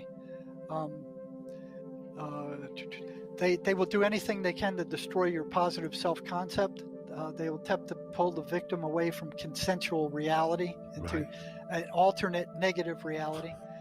They use confusion as a means of instilling negative suggestions. So they'll get the person really confused, and then they'll throw in a negative suggestion, and the confusion is, you know, discombobulating. Nobody wants to be confused, and then they'll jump on that negative suggestion. Yeah. So it's like they insert it that way. They are aversive to anything positive or beautiful. They hate kids. Right. They hate little kids. For some reason, they just hate them. And, you know, anytime I found that there was a schizophrenic mother or schizophrenic father, I would take action. Right. Because they will try to get that person to destroy the kid. They do have reasoning ability, and they have various degrees of intelligence. Right. So these things are entities. They are not, you know, and they hit everybody. They don't just hit schizophrenics. They hit everybody. Yeah. You know, how many times have you been walking around and all of a sudden you get this horrible thought that just bursts into your head, and you go, I would never do that, and you just chill just thinking about it. I wouldn't do that. What? No, I wouldn't do that. Yeah. My missus said to me, Jerry, she said, Yeah. when you're on the tube and there's someone stood and the train's coming, do you ever get the urge to push them onto the tracks? I said, not really, no. She said, I always get it. But that does happen. That does happen. Yeah. That happens all the time. Somebody Yeah. gets pushed in front of a train. You know, and even with these, you know, unprovoked attacks. Yeah. You know, and a lot of these mass murderers that get a gun and kill everybody, a lot of them are hearing voices telling them to do that.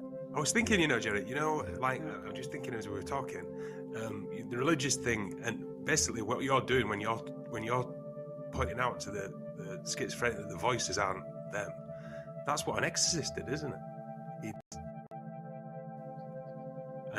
It's kind of an exorcism, but the thing is with exorcisms, you're not the one getting rid of them. Yeah. The exorcist. He's acknowledging that they're a not, and it's not that person. Yes. So the exorcist can get rid of them, but I have my doubts as to whether they can keep them away. Right. So what the patient has to be taught is what they are, how they operate, and what to do about them, and how to fight back. And that's what all this is about. And the first thing that has to be done before that can happen is that the psychiatric mafia has to realize that these things run very specific, repeatable, unswerving patterns, and that hallucinations do not do that. Yeah. Hallucinations are random. These things are not hallucinations. And they're just drugging these people senseless with their toxic drugs and doing more damage in the long run than the voices do. I mean, someone must know in power. I mean, when I say not an individual, but groups maybe of these entities, they must do. It can't just be us talking about it, can we, or your work?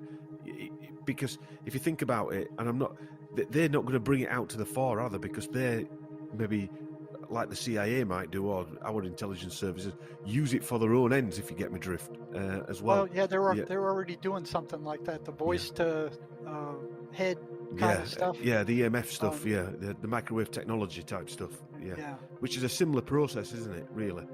Well, you know, I don't know. There's I don't know whether that voice is similar or not, because I've never talked to anybody who felt that was the case. Right, yeah. But it would be interesting to compare what I know clinically about what the voices say to somebody who has been a victim of MK Ultra and had that stuff put into their heads. Yeah, that would be interesting, wouldn't it, to see what the difference would be. I'd say that one more of a MK Ultra type thing, more of a forced thing, and this would be more subtle, like you say, a lion waiting in, just implanting negative thoughts, if you like. But I thought that it was interesting, Jerry, that when psychiatrists started, like from Freud and stuff, was that brought in to give an opposite version to the fact that people were hearing demons or another entity.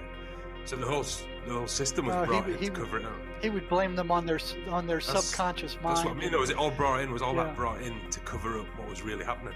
Is what I mean. Well, yeah, you look at it, and the Bible has been talking about these Yeah, same for things. hundreds of years, You know, thousands of evil years. spirits. Evil spirits, yeah. For But it's only thousands the last of 200 years. years they've said it's You not know? evil spirits. It's all in your imagination. Yeah, ever since that's what I'm psychiatry trying to came say, on. yeah. No, there's no such Yeah. thing as science. It's all science. Just like now with kills any their- spirituality at all, doesn't it? It's done dead. Yeah. It's all science. Science. It got to be proved by science. Anything that they can't measure or see or hear. But look at ultraviolet light. Back nobody could see that. Yeah. I X-rays. think we Nobody see could 1% see that. of actual visible light there is. What we can experience is just like like you say, 1% of the entire electromagnetic spectrum. Yeah. And here's psychiatry going, oh yeah, we know everything. We know everything about the human mind. Yeah, we got these drugs you give them, they'll fix you. They don't fix anything. Turn them into zombies. They don't fix anything. They turn you into a zombie. Matter of fact, these antidepressant drugs are addicting. And you know what's interesting is the suicide rate of psychiatrists is virtually the same as it is for schizophrenics. I found that very interesting. Their suicide rates are almost equal. And the suicide rate of a schizophrenic is 5 times or more higher than the normal population. Some weird karma. Psychiatrists have a suicide rate higher than any other doctor except for maybe dentists. Yeah, dentists have high suicide rates, haven't they? I think that's something to I'd do with be the suicidal too if I had to look in people's mouths all day and fix cavities. But they're putting that down to something totally different. That a lot of the mercury filling type, what they're breathing in. Anyway, that we're going on another tangent there, I think. So, shall we wrap it up at this point? Ready to go on to something else next time, or have you got anything else you want to add to it? Anybody? Well, I could go on. For I know I could hours. as well, but but what we can do is next time we talk is I can get George. Yeah, that'd be have fantastic. to do it on a weekend. Yeah. I sent you a copy of the voices he hears, a transcript, and he can. What we'll do is go into the patterns that these voices run, and you can see how similar they are to what the deep state is telling people to do right now on a macroscopic Something I found basis. interesting. Yeah. It's the same George process. said when he left his house, he felt like the voices were getting quieter. I saw him in another interview, Jerry, say that. I thought that was very interesting. He said it almost sounded like they were coming from somewhere, and when he get into certain places, they got lower and higher in different spots. Well, he told me the other day he was going on vacation to visit somebody, and he was out of his house, and his voices didn't come. Right. And I said, well, that's interesting. I wouldn't think that distance would interfere, because George has he likes getting back at them a little bit. So he knows what they are, he knows how they operate, and he likes to torque them. Poke them a bit, yeah. But when he's doing that, he's also engaging them, so he's still operating in that same process. Yeah. So I said, well, it's odd that distance would interfere with you two tormenting each other. Yeah. And he wrote back a couple hours later. He said, they're here. Right. So I think you'd find an interview with George interesting. Yeah, that'd be great. You'll hear it right from the horse's mouth, what it feels like to hear these things, what it's like to hear them, what it's like to deal with them. Yeah. I'd just like to say one more thing. In your book, Jerry, Sherry's checklist, there's a bit where you've got a checklist of like mantras almost that you say this, they say to keep the voices at bay. And I was reading it and I thought, everybody should read that now for what's going on now, almost like everybody should be praying, man. Version of what's going on now, positive, listen to positive music, all that stuff. It's totally relevant. They don't like that. They don't like that. Yeah, if you're Christian at all, or you have any religious inclination at all, right now you should be praying, because these things have a grip on this planet, and we're not going to break it alone. No. You need to be asking for help, and you need to be asking for help quick from positive sources. The more of us who do that, the better the chances are that these things will be beat back. If you just go, oh yeah, we'll do whatever they say, we'll wear the masks, we'll just let everybody else handle it, they'll eventually go away. They are not going to eventually go away until they destroy us. You better start praying, and you better start praying hard now. Yeah, they will never give back what they've taken away, ever. No. Once they got it, you'll never get it back. Yeah, and they're only going to take more and more and more. If somebody 40 years ago told me that I'd be saying this stuff I'm saying now, I'd go, get off of it, get off. Yeah, What are you, yeah. crazy? Yeah, You gotta be nuts. And it is weird stuff, yeah. but it's truth. It's reality. I mean, I didn't want to face it for decades. But it comes back You know, to that. I tried to blot it out. I tried to run from it. I tried to hide from it. It just like, it was like something kept throwing me back in with schizophrenics. I wanted to work with more normal people. Yeah, But no, I'd get assigned to more schizophrenics. You know, it's like I couldn't escape them. It was no matter where I went, no matter which area of psychology I went, boom, back in with the schizophrenics. It's like, God, darn, let me go. But it comes back to that point, that essence, that spark we've got inside of us. It's got to come from somewhere, and that is all we are, really. We might have this shell around us, but that soul, that spark, whatever it is, this is what these things are. Yeah, this is what these things are tuning into and trying to capture. Soul catchers, whatever you want to call it, but it's like that, isn't it? Yep. This is not a mental illness. This is a spiritual illness. This is a spiritual crisis, and the whole planet is in a spiritual crisis right now. Yes, yeah. And you better start moving in the right direction before it's too late. Yeah, a spiritual war. Start asking for help. It is a spiritual war.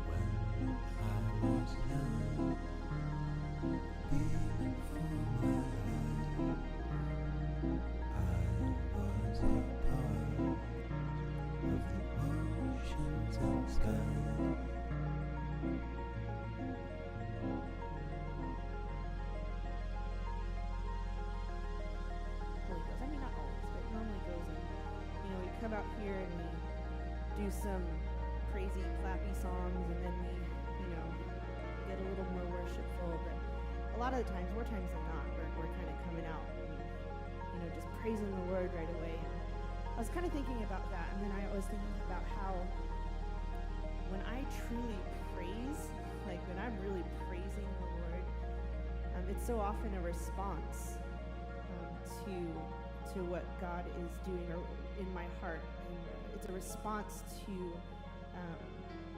recognizing who He is and what He's done in my life. And so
Hi everyone, welcome back to Sheep Farm, and this is the second in the series of 3 podcasts with Jerry Mazinski.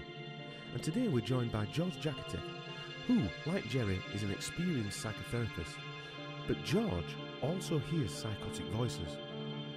This is a must listen to anybody who is going through, or has family or friends going through this type of phenomenon.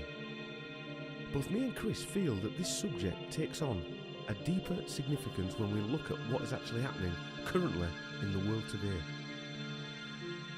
Who is really controlling the minds of leaders and the gullible population as a whole? We talk about a few subjects that you might not agree with, but I want you to look at the whole picture and not get caught up in the small things. George mentions aliens. And religion, for instance. Now, we're not religious. We need to keep an open mind. An alien can be from somewhere else, another entity, and not necessarily from other planets. And religion can mean a spiritual metaphor. We feel there is another layer to our existence, a divine controlling energy driving human behaviour in some way. What it is, however, is all theory. No one has the answer. But the voices are real, and they're a real phenomenon. And everybody has them at some level. Jerry has been working with George for over a year now, and he is now fully functional and holding down a full-time job, something that he couldn't do prior. George was working as a therapist in New York City in a psychiatry hospital when he began using methamphetamine and opened the door to these negative entities. George is a really courageous man, and he is trying to tell his story and share that there is hope for people with this condition. Jerry has over 30 years working with schizophrenic patients, and flying in the face of the psychiatric mafia, as he calls it, it turns out that these voices are not hallucinations. They run well-defined, repeatable patterns which flies in the face of psychiatric's proclamation that they are hallucinations. It is these voices which drive paranoid schizophrenia. If the voices can be gotten rid of, by any means, all symptoms of paranoid schizophrenia vanish with them.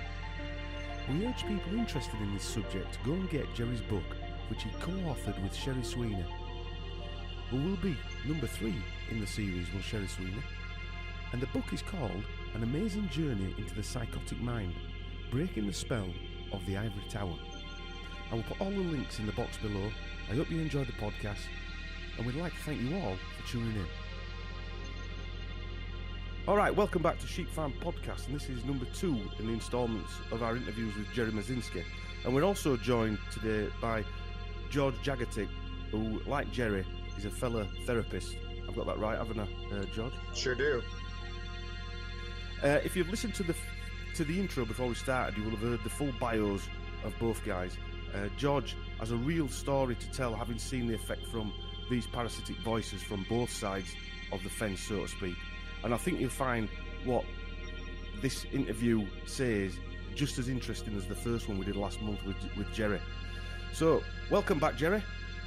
Well, it's good to be back. Yeah, even after 2.5 hours, we didn't even scratch the surface. I got a whole list of stories here I could tell you, because I got complaints. Well, you talk about the same thing all over again, you know. And so I got a list of actual case record stories that that are kind of bizarre. And then George is he's a gem, man. He, you know, very seldom do anybody who's had to deal with the voices, except for Sherry Sweeney, have the guts to get up there and talk about it, you know. And it kind of, they put this label on them like, oh yeah, you're schizophrenic, you're crazy, you got nothing to say. And they do that even though they don't know what the devil's going on. They have no idea what causes schizophrenia. They have no idea what to do about it. They're drugging these guys senseless. They're causing massive damage to their peripheral nervous systems and their brains. And then they're blaming it on the schizophrenia. And the rat scientists are coming and going, no, when we give these neuroleptic drugs to rats, their brains are shrunk too, and so are their nervous systems. So you can't say that. And then they're finding it in the autopsies of schizophrenics. Their brains and their nervous systems are destroyed permanently. You know, and the longer they're on these drugs, the more damage is being done. And they're blocking papers from being published. They're thwarting papers. They're changing the content of papers.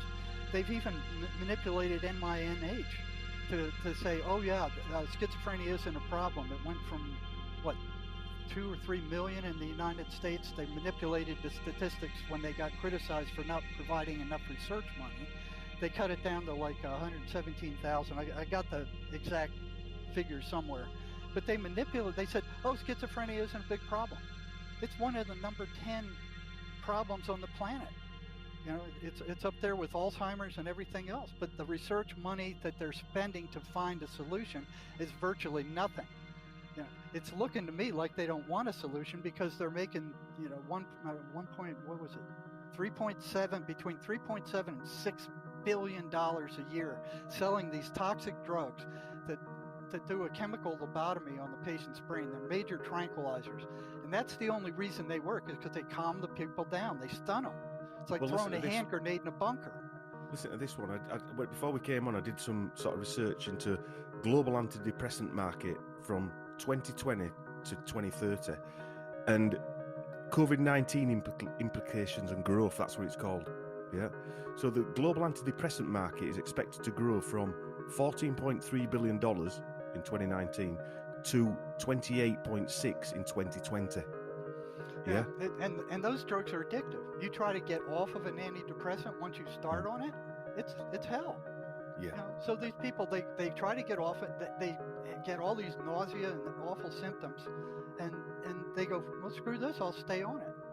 You know? Yeah, and that's not the obviously the psychotropic drugs. That's just the antidepressants. So they're expecting that to rise by 2025 to $40.9 billion a year globally. Yeah. And you look at the TV, man. Oh yeah, look at and with Prozac, I mean, there's evidence that it makes people more suicidal in a lot of cases. Listen to what this lady said. She's a pharma analyst, so she's a pharmaceutical analyst, which means she's on the side of pharma. Sales of drug for psychiatric disorders such as depression, anxiety, and obsessive compulsive disorders are expected to reach $27.4 billion in 2020, an increase of $717 million on the previous year. Yeah, for psych disorders where there is no evidence that there's a biological malfunction of any kind, they have not found any proof that depression is caused by a biological problem. And certainly with schizophrenia, they've proven it isn't.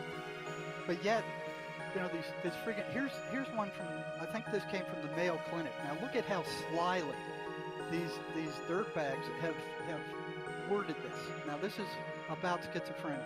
So they start out with, they go, it's not known what causes schizophrenia.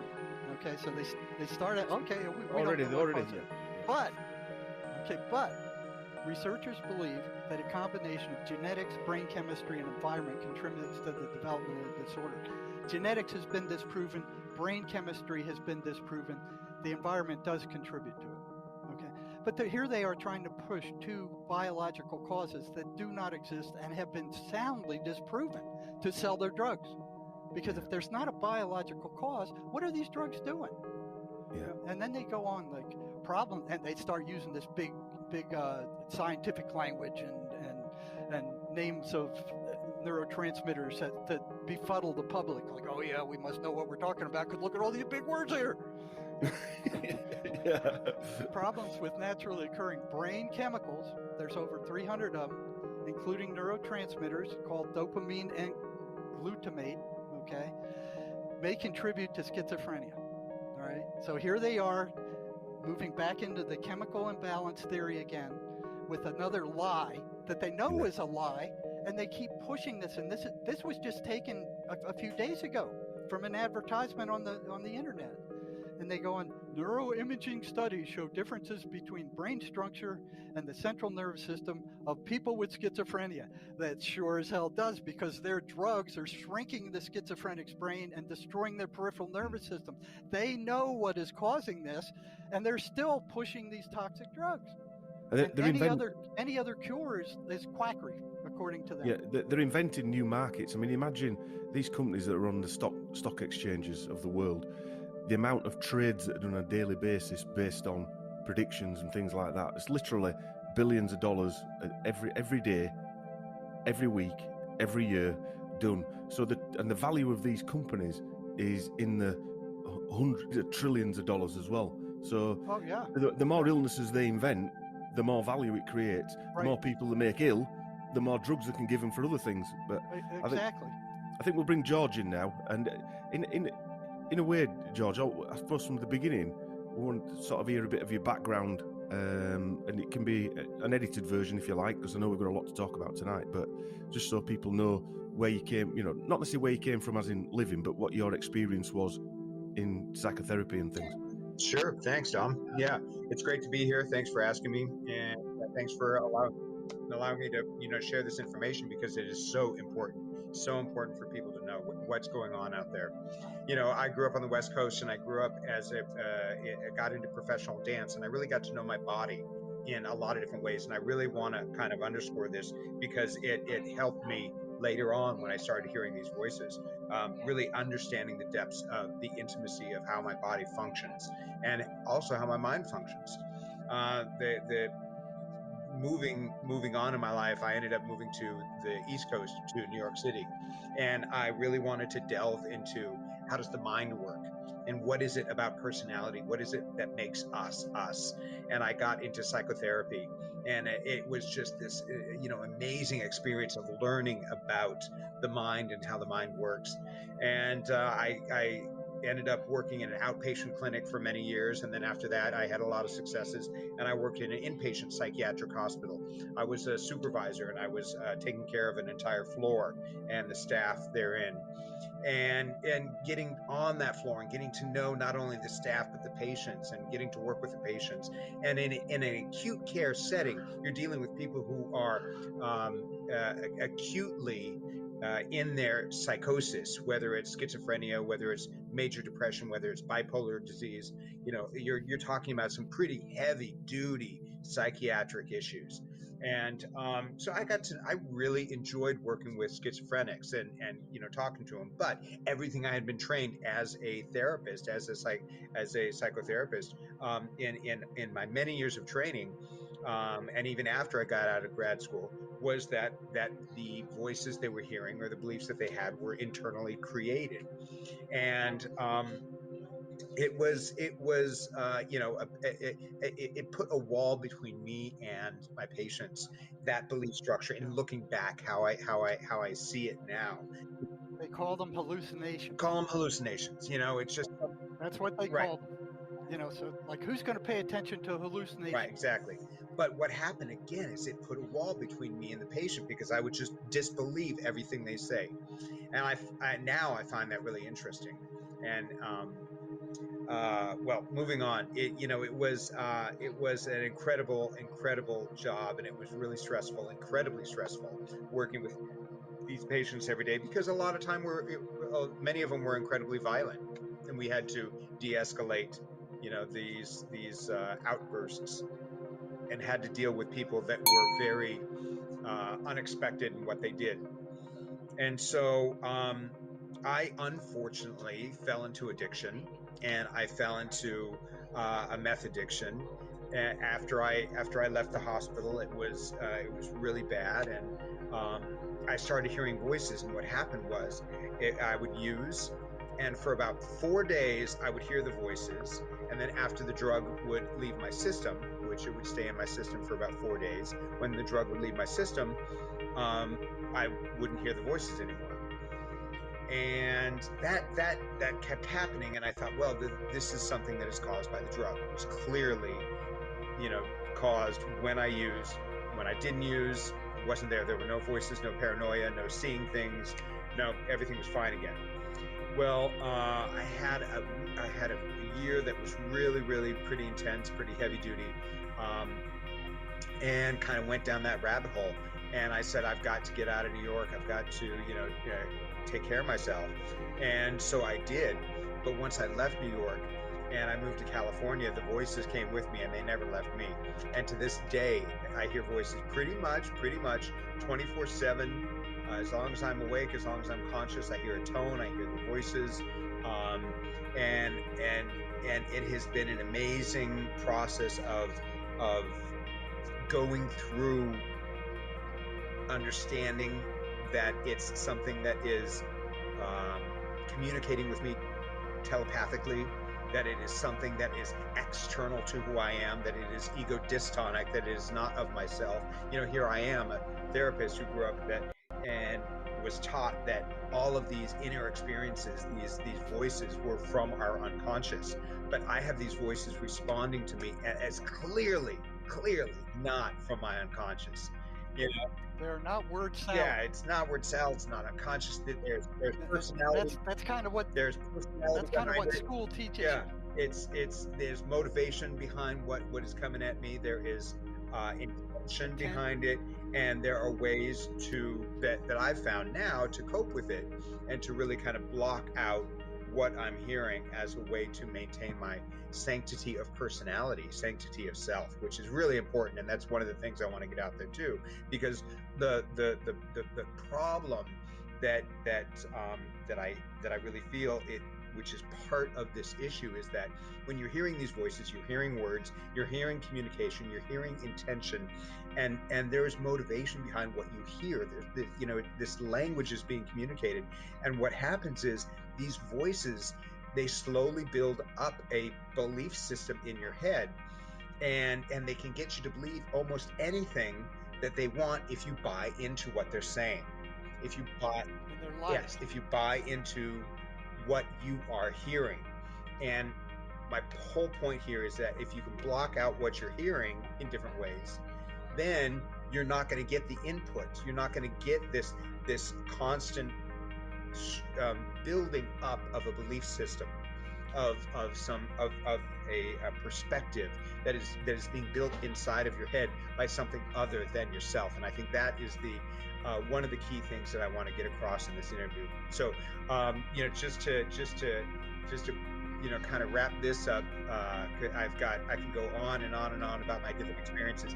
It's an interesting path for me to go from a place of being a therapist on one side of it, and learning about the unconscious, the subconscious, the ego, the id, and all of this internal structures and ways of believing, to actually experiencing hearing voices in my head, and which is an interesting word, hearing, because it's not like I would hear somebody's voice sitting next to me. It's definitely an internal hearing of something that is very much like, if you would imagine or if you could empathize about what it might be to be telepathic, to hear something inside of your head. And that's what I experience, is this communication that is constant. George, tell them the story about the computer password. Well, Dom, when I first started hearing the voices, it was a process. It wasn't like boom, a light switch where I heard it like I do now. It's been a process, and the hearing itself has changed and intensified in very subtle ways. But when I first started hearing the voices, I actually thought it was from the apartment next door. I mean, it almost sounded like it was from the apartment next door. And it was a very external hearing. It was over there. And over the course of about 2 weeks, the hearing went from external. I would respond verbally, and I would quiet down in there, or respond as if you were hearing it from the apartment next door, to not responding, and I would just listen, to I would respond with my thoughts, and then they would respond to me, and they would respond to my thoughts. And at that point I said to myself, wow, okay, so this is completely internal. This is not external. And what happened was, the actual sound of it went from, when I first started hearing it, it was almost near the top of my head, and it got deeper and deeper and deeper and deeper, until now it feels like it's at the base of my skull, and that's kind of where I hear it. But when I started hearing it, as I said before, I thought to myself, oh, I've got some hallucinations going on. I've got some internal structures that are kind of bubbling to the surface. This is me. I'm creating this world. This is kind of cool, and that's initially what I thought. Even though what I was hearing was things that I would never say, or things that were shocking, or things that were funny. And I say shocking or funny because generally, if something is funny, it hits you in an unexpected way. It's like a surprise. And those surprises are kind of difficult to create internally. And so I would hear the things that were funny or things that were shocking, and I would go, wow, that's amazing that something internal could actually surprise me and shock me, like that. So that was kind of like, oh, this is what's going on here. There's something bigger happening. Well, what Jerry wanted me to tell you was, the moment that the moment that I realized this was ego dystonic. And what happened was I was having problems with my computer. I would try to get online, or I would try to go to certain web pages, and the computer would malfunction, or it just seemed like there was a connection with the voices in the computer. And I thought I'm being paranoid. But what I want to do is I want to make sure I want to create a net around the computer, make sure I don't know what the password is for the Wi-Fi. Get somebody to come over and change it. I don't want to know what it is. And then maybe if I don't know what the password is, maybe the voices can't get in. And then I'll test the computer and see if it works. I mean, it seemed pretty logical to me. But so I had somebody come over to change the password. They were on one end of the apartment. I was on the other. In fact, I was in the bathroom washing my hands. I didn't want to know what the password was going to be. Did not want to know.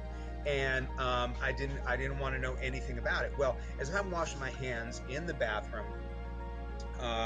trying to stay away from the whole situation of what was going on in the other side of the house, one voice said to another voice in my head, "He's changing the password to password." Now, this was new information. And not only was this new information, this was information I did not want to know. But I realized at that moment that this was information that was external to everything that was going on internally in my mind. So I immediately go out to my friend and I said, "Are you changing the password to password?" And he's, looking down at his keyboard, typing away. And he looked up at me shocked. And he said, "Yeah, how did you know?" And, See, now I've run into that many times, we at the end of our last interview, we almost had time to talk about the guy the marijuana guy who was hearing voices, and they drove him up to Oregon. Yeah. Well, not just the shadow people. This was a guy who the voices said, "Hey, we know where there's a pot field up in marijuana." I don't think I told that, but what we're trying to say is that these things they know things that the individual does not. And doesn't even. Yeah, they seem to have some kind of purpose, don't they? There's definitely a purpose behind it. Whether we or you guys know what that real purpose is another question, isn't it? But the real purpose is they feed off of the negative emotional energy that they generate with the garbage that they put in people's heads. Yeah, the negative feed, the Monsters Inc. Paradox. Exactly. Where they're drawing energy out of people and utilizing it somewhere else, probably. Well, Dom, it was real clear for me when the voices initially did not leave. They were actually kind of being nice to me. They were building a relationship. They were playing with me. They were, we had some camaraderie. But the ultimate salesman. Well, exactly. In retrospect, for me, it was clear it was all about buy-in, because they wanted that connection there for as long as they could. And then what happened, what I realized what was going on was when I realized that they wanted control. Then it took a turn, a very dark turn, and they said, "Okay, you can't do this. You have to ask us for permission. You have to do it this way."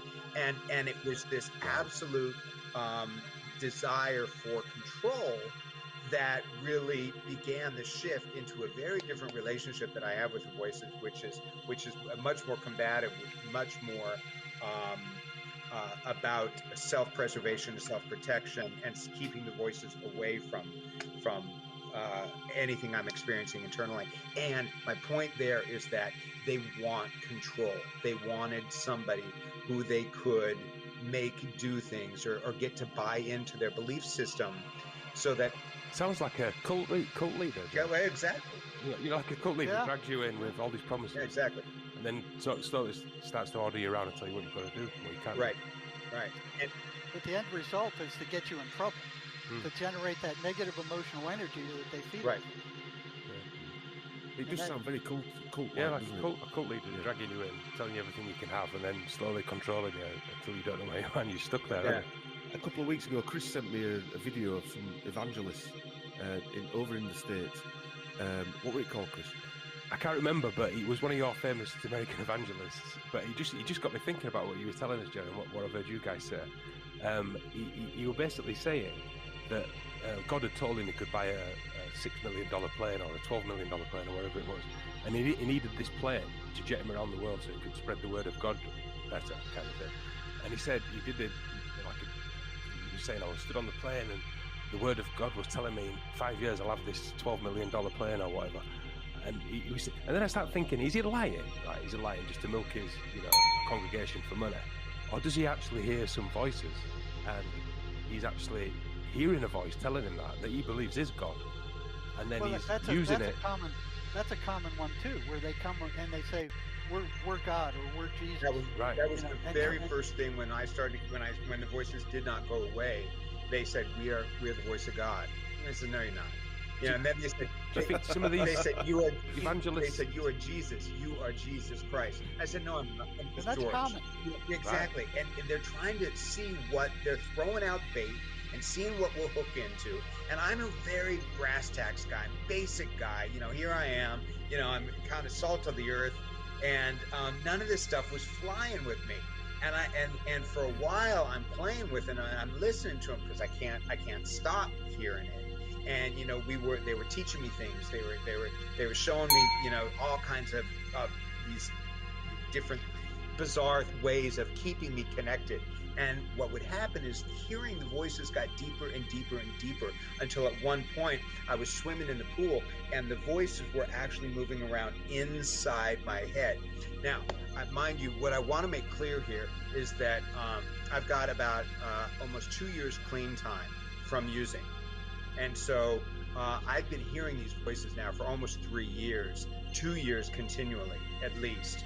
And this is without any drugs, without any substance. I'm very healthy. I'm very active. I'm physically fit, and I'm in probably the best shape I am in my life. But yet I still hear these voices. And when I first started hearing them nonstop, again, as I said before, it was this rapport that we had, that they would try all these different things with me and keep the connection going, keep the relationship growing until it turned dark.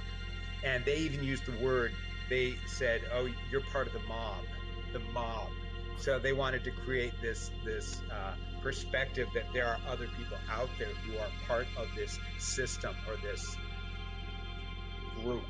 So to put a little framework around this, there is no chemical imbalance. As the psychiatric mafia said, there is no genetic cause.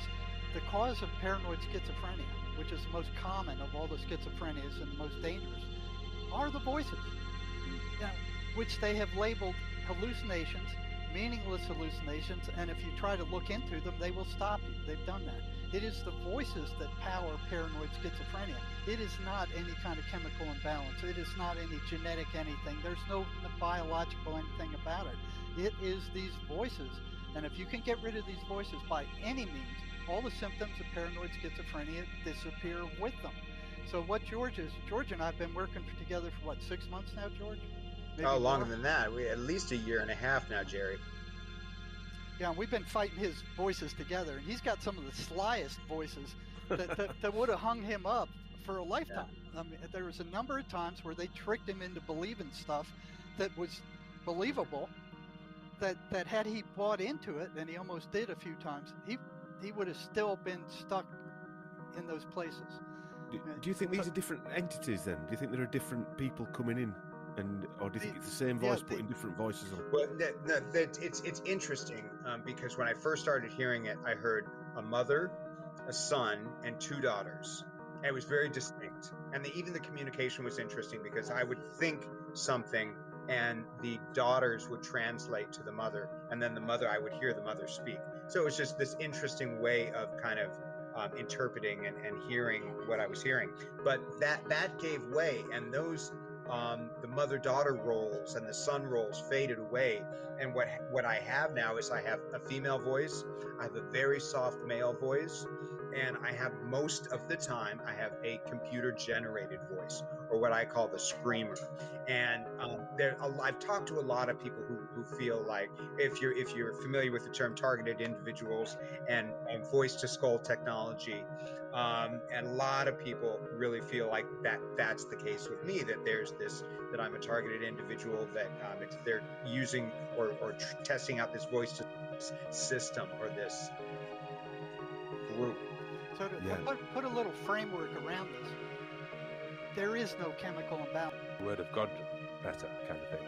And he said he did it like he was saying, I was stood on the plane and the word of God was telling me in 5 years I'll have this $12 million plane or whatever. And he said, and then I start thinking, is he lying? Right? Is he lying just to milk his, congregation for money? Or does he actually hear some voices and he's actually hearing a voice telling him that he believes is God? And then he's using it. That's a common one too, where they come and they say, "We're God" or "We're Jesus." That was right. That was the very first thing when the voices did not go away. They said, "We're the voice of God."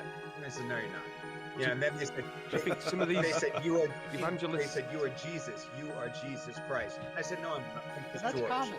Exactly. Right. And they're trying to see what they're throwing out bait and seeing what we'll hook into. And I'm a very brass tacks guy, basic guy. Here I am. I'm kind of salt of the earth, and none of this stuff was flying with me. And for a while I'm playing with it and I'm listening to them because I can't stop hearing it. And they were teaching me things. They were showing me all kinds of these different bizarre ways of keeping me connected. And what would happen is hearing the voices got deeper and deeper and deeper until at one point I was swimming in the pool and the voices were actually moving around inside my head. Now, mind you, what I want to make clear here is that I've got about almost 2 years clean time from using. And so I've been hearing these voices now for almost 3 years, 2 years continually, at least. And this is without any drugs, without any substance. I'm very healthy. I'm very active. I'm physically fit, and I'm in probably the best shape I am in my life. But yet I still hear these voices. And when I first started hearing them nonstop, again, as I said before, it was this rapport that we had, that they would try all these different things with me and keep the connection going, keep the relationship growing until it turned dark. And they even used the word, they said, "Oh, you're part of the mob." So they wanted to create this perspective that there are other people out there who are part of this system or this group. So to put a little framework around this, there is no chemical imbalance. As the psychiatric mafia said, there is no genetic cause. The cause of paranoid schizophrenia, which is the most common of all the schizophrenias and the most dangerous, are the voices, which they have labeled hallucinations, meaningless hallucinations, and if you try to look into them, they will stop you. They've done that. It is the voices that power paranoid schizophrenia. It is not any kind of chemical imbalance. It is not any genetic anything. There's no biological anything about it. It is these voices. And if you can get rid of these voices by any means, all the symptoms of paranoid schizophrenia disappear with them. So what George and I have been working together for 6 months now, George? Maybe longer than that. We at least 1.5 years now, Jerry. Yeah, we've been fighting his voices together, and he's got some of the slyest voices that would have hung him up for a lifetime. I mean, there was a number of times where they tricked him into believing stuff that was believable, that had he bought into it, and he almost did a few times, he would have still been stuck in those places. Do you think these are different entities then? Do you think there are different people coming in? Or do you think it's the same voice putting different voices on? Well, it's interesting because when I first started hearing it, I heard a mother, a son, and 2 daughters. And it was very distinct. And even the communication was interesting because I would think something and the daughters would translate to the mother, and then I would hear the mother speak. So it was just this interesting way of kind of interpreting and hearing what I was hearing. But that gave way, and those the mother-daughter roles and the son roles faded away. And what I have now is I have a female voice, I have a very soft male voice, and I have most of the time I have a computer-generated voice, or what I call the screamer. And I've talked to a lot of people who feel like, if you're familiar with the term targeted individuals and voice to skull technology, and a lot of people really feel like that's the case with me, that I'm a targeted individual, that they're using or testing out this voice to skull technology, seeing how far they can control somebody internally. And it's interesting because at the very beginning, when I first started hearing this nonstop, they posed the question to me. They said, "What do you think of sanctity of the mind?" And they left it at that. And it was I keep referring back to that. Sanctity of the mind is what I don't have, what one does not have when one has this constant barrage of internal monologue. I mean, it's going at you 24/7, and there's never any peace. And thank God for Jerry, who has helped me many times. I've gone to him and I said, told him stories about what I'm hearing, and he's like, "Oh, that's garbage, that's bunk," I was amazed at how far down the rabbit hole I had gotten in believing this. And Jerry pulled me out and said, "No, that's not the case." It's strange because when you were talking about targeted individuals there, when you talked about the initial time you realised that these voices were coming from out and coming in, and it was the guy changing the Wi-Fi code, that was a frequency. Obviously, Wi-Fi is a frequency, so they're pre-warning you that someone's changing the technology that maybe is letting them in the first place. Oh yeah. It could possibly, obviously, be a link there. And my background was telecoms, so I was involved in a lot of the Wi-Fi in the 2000s and mobile phones and all that. And a lot of the reports I read were that these things can alter certain things in the brain that can lead to voices, basically. So I heard you mention, George, that in another interview, did you say that when you left your home, the voices got quieter and then louder when you got back to your home? That's been consistent. When I was in New York in the apartment that I was in, as soon as I would leave the apartment, the voices pretty much would disappear. I'd get back to the apartment and they'd be loud and strong. And even to this day, I live in a small city in California. The voices are the loudest in the home I'm living in. Now, we talked about that last night. We were talking about I will leave my home and I'll go in my car and go 2-3 miles down the road, and the voices will go from a level, well, right now I've got them down to about a 3, but they will go down to about a 0.5, and it's consistent. They cannot rise back up to that level 3 when I'm out of the home. So it's very, very site specific in terms of the intensity of what I'm experiencing in my head. Well, what we were talking last night is that in the home where you're hearing these voices, the home is associated with the voices, so they're linked. And when you leave, the link is broken. So they're almost stuck there. They're stuck in the home. Well, I think it reminds the person of them. You go, you see the same atmosphere every time. It's like when I used to go to the prison. It was like you walk through the prison doors, you go to the psych department, and it's like, oh God, here it comes again. It's the feeling associated with the place. But also, if you think about how homes and prisons and everywhere we go is run, there's electric cabling surrounding us. These are things that are being able to tune into things like that. There's lighting. There's everything is a frequency emitting object. Yes. That's. And if you've got, Chris, we go into that aura stuff we were talking about at the beginning, about the cracked auras, because I know Jerry and George have got stuff to say on that. Oh yeah, we were just talking earlier about when we spoke to Jerry. I was reading something about auras, and he was saying that basically saying if you're having a bad time, your aura wobbles, but if you're going through trauma or drug addiction or anything, it puts a crack in your aura. I actually saw a diagram of it. And just got me thinking about what Jerry was saying before, that does that mean the entities get in through the aura, which could possibly be a protective aura? I think we talked about it before we came recorded. But he just put the two things together.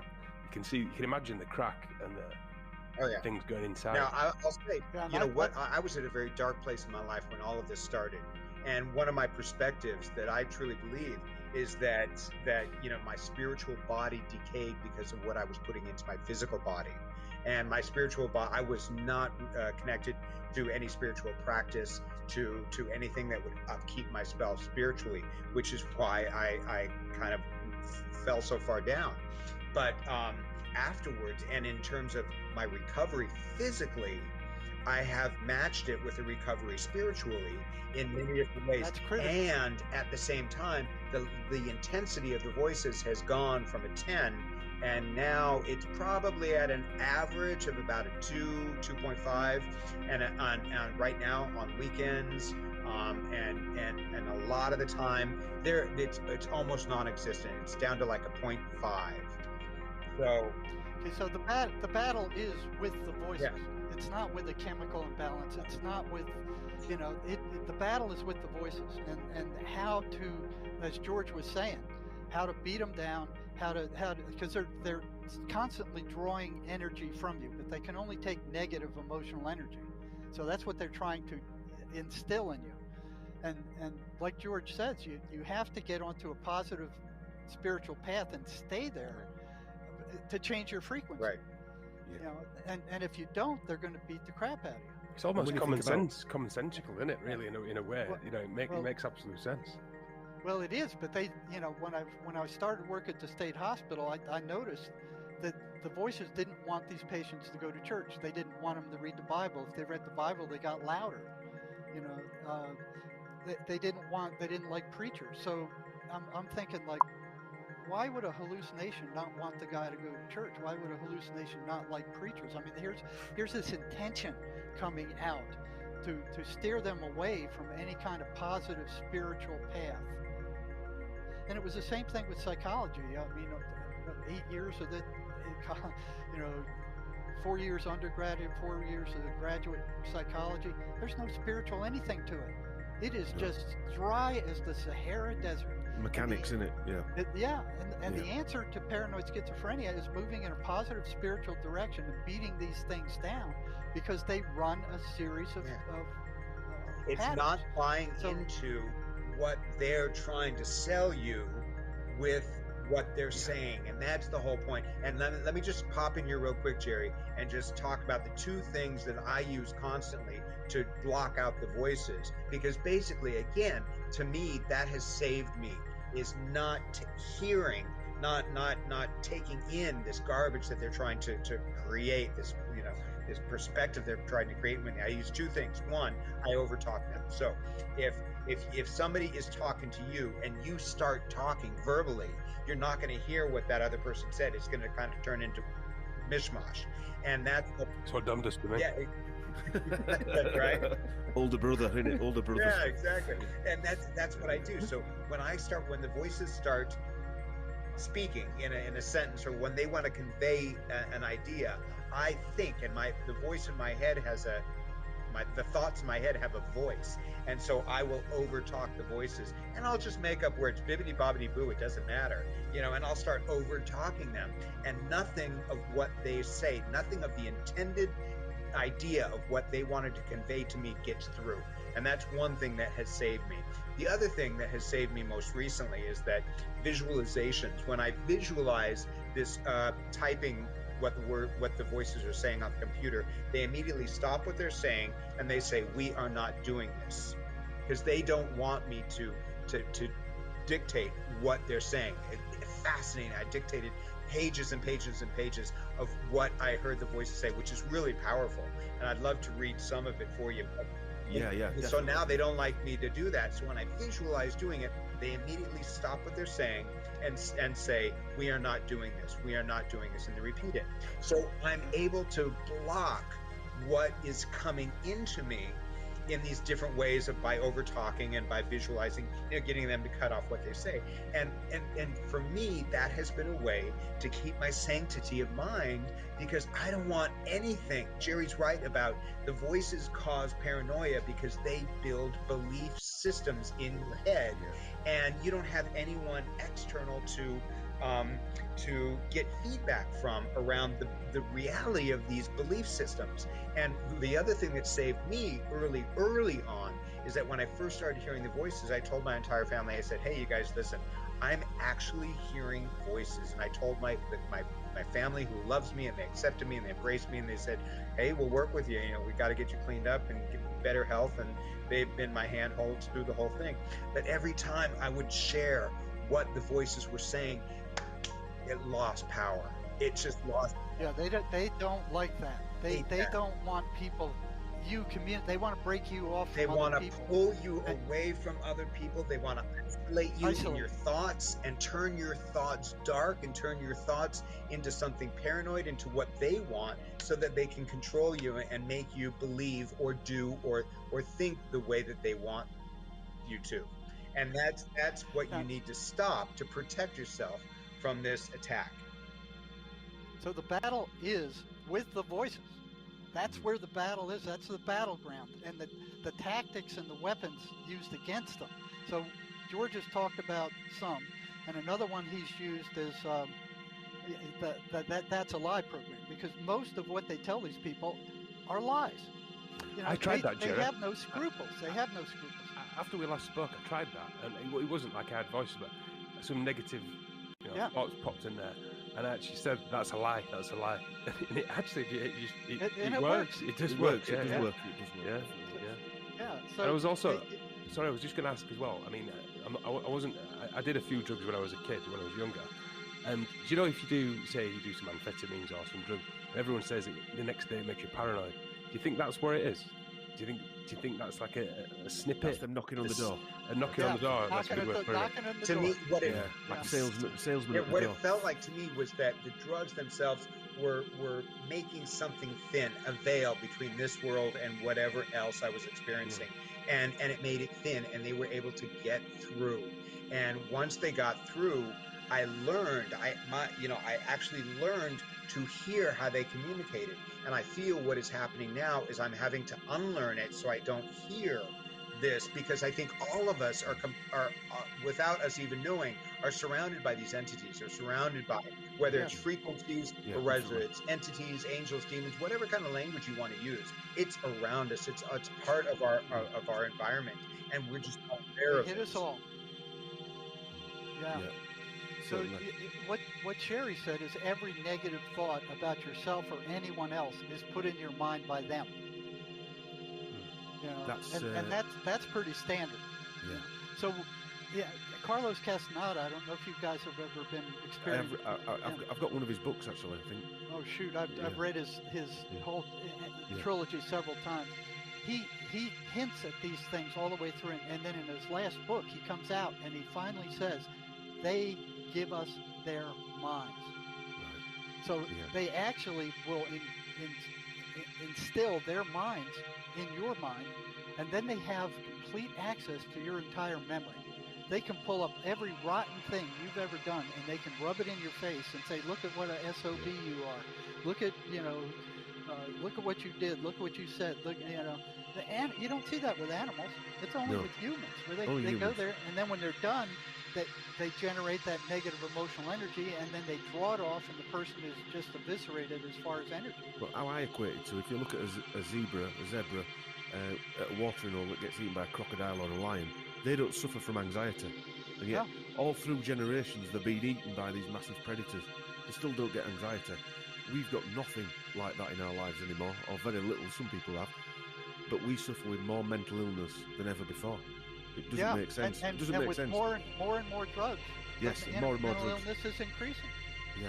It's increasing dramatically. And they've got even kids. They got, 7 million kids on drugs now, on antipsychotic drugs. It's incredible what they're doing. I think one of the things that is really sad about where we are today is we don't have the awareness of our bodies, the subtle changes that affect us, and the awareness in our mind. I think it was great, your example of how you had these negative thoughts and you said it's a lie and they went away, because it's these subtle ways that we're influenced that we have no idea where it's coming from. And I think if we were more clear, more clean in our person, in our bodies, in our minds, we could pick up on the subtleties. And a lot of people have been using the word woke. I'm woke, and I think as we evolve, our awareness is expanding constantly. And I think that's kind of the goal, is to be aware of the subtleties that are affecting us in ways that we're not aware of. And I think for whatever happened with me, I was able to pick up on something where that is happening all around us, where I wasn't able to pick it up before. And it hasn't been necessarily a positive experience, in a lot of ways. And hopefully, my whole point of doing these interviews is to get the word out so that people who may be experiencing this can protect themselves and can push away these belief structures. Do not buy into what the voices are saying, because I think in the end it ends up going to a dark place. And I think even for people who don't hear voices, if we can push ourselves away from negativity, if we can respond to it with "it's a liar" or respond to it in a positive way, then I think then we're winning the battle. And I think that's part of why I'm here. Well, one of the barriers we're all facing is from the time we're little kids. We've been taught to believe that every thought that comes into your mind belongs to you. That has devastating consequences because it's not true. No, Emanuel Swedenborg brought that up 700 years ago. And I said, no. He said, none of your thoughts are your own. In the 2000s, I was starting to alter and awake, or whatever we call it in the early and I found a lady. I didn't know she was a psychologist at the time, but she was doing hypnosis, clinical hypnosis, and I went to see her to do some clinical hypnosis to try and calm myself down. High-flying businessman, all that type of stuff. And if I'd have known she was a psychologist, I probably wouldn't have gone because of the stigma. Anyway, I ended up, this was around 2004, I ended up going every week apart from when I was on holiday and started studying psychology, not for any degree, just for my own, like George was saying there, just for my own state of mind and to grow as an individual. And that helped me through my mental issues that I were having with Lyme disease. And the one way that I got rid of the negative thoughts was by recognising them, by saying, I can see you, you there, I know you're not real, really me, you are real, but you're not me, and they would just go more or less instantaneously. And is there, with your voices, George, can you actually have conversations with them? Oh, yeah. Oh, of course, yeah. I used to have a lot more conversation. I used to be a lot more conversational than I am now, because now I got to the point where I said, no, I can see the intention of what you're trying to do, and you're trying to pull me negative in everything that you do, even though if you start out positive. So I said, my goal now is to block you out and to not feed you that negative energy, feed you any conversation. Yeah. So basically what he's doing is starving them out. And the less attention he gives them, because where you put your attention is where your energy goes. So the less attention he gives them, the more starved out they are and the more desperate they get. And what they usually do when they get desperate is go, oh, we're your friends. Look at all the things we've done for you. You can't do this to us. So by interaction with them, right? No, that's exactly what they said. with them, you feed them. They kept saying, but we rescued you, we saved you, and this is the thanks we get. You owe us, spirit. You're our friend. Yeah. We're your friends. Yeah, so I owe you for ruining my life. Yeah. Well, trying to. So they're like fishermen. They know what will set you off in your mind, and it's like they bait the hook and they'll cast it out in front of you to see if you bite. And if you bite on whatever emotional issue they're throwing out, they got you. Because they're pretty relentless, aren't they? They're relentless. And it's like they do it in shifts. Like there's a pattern to it all.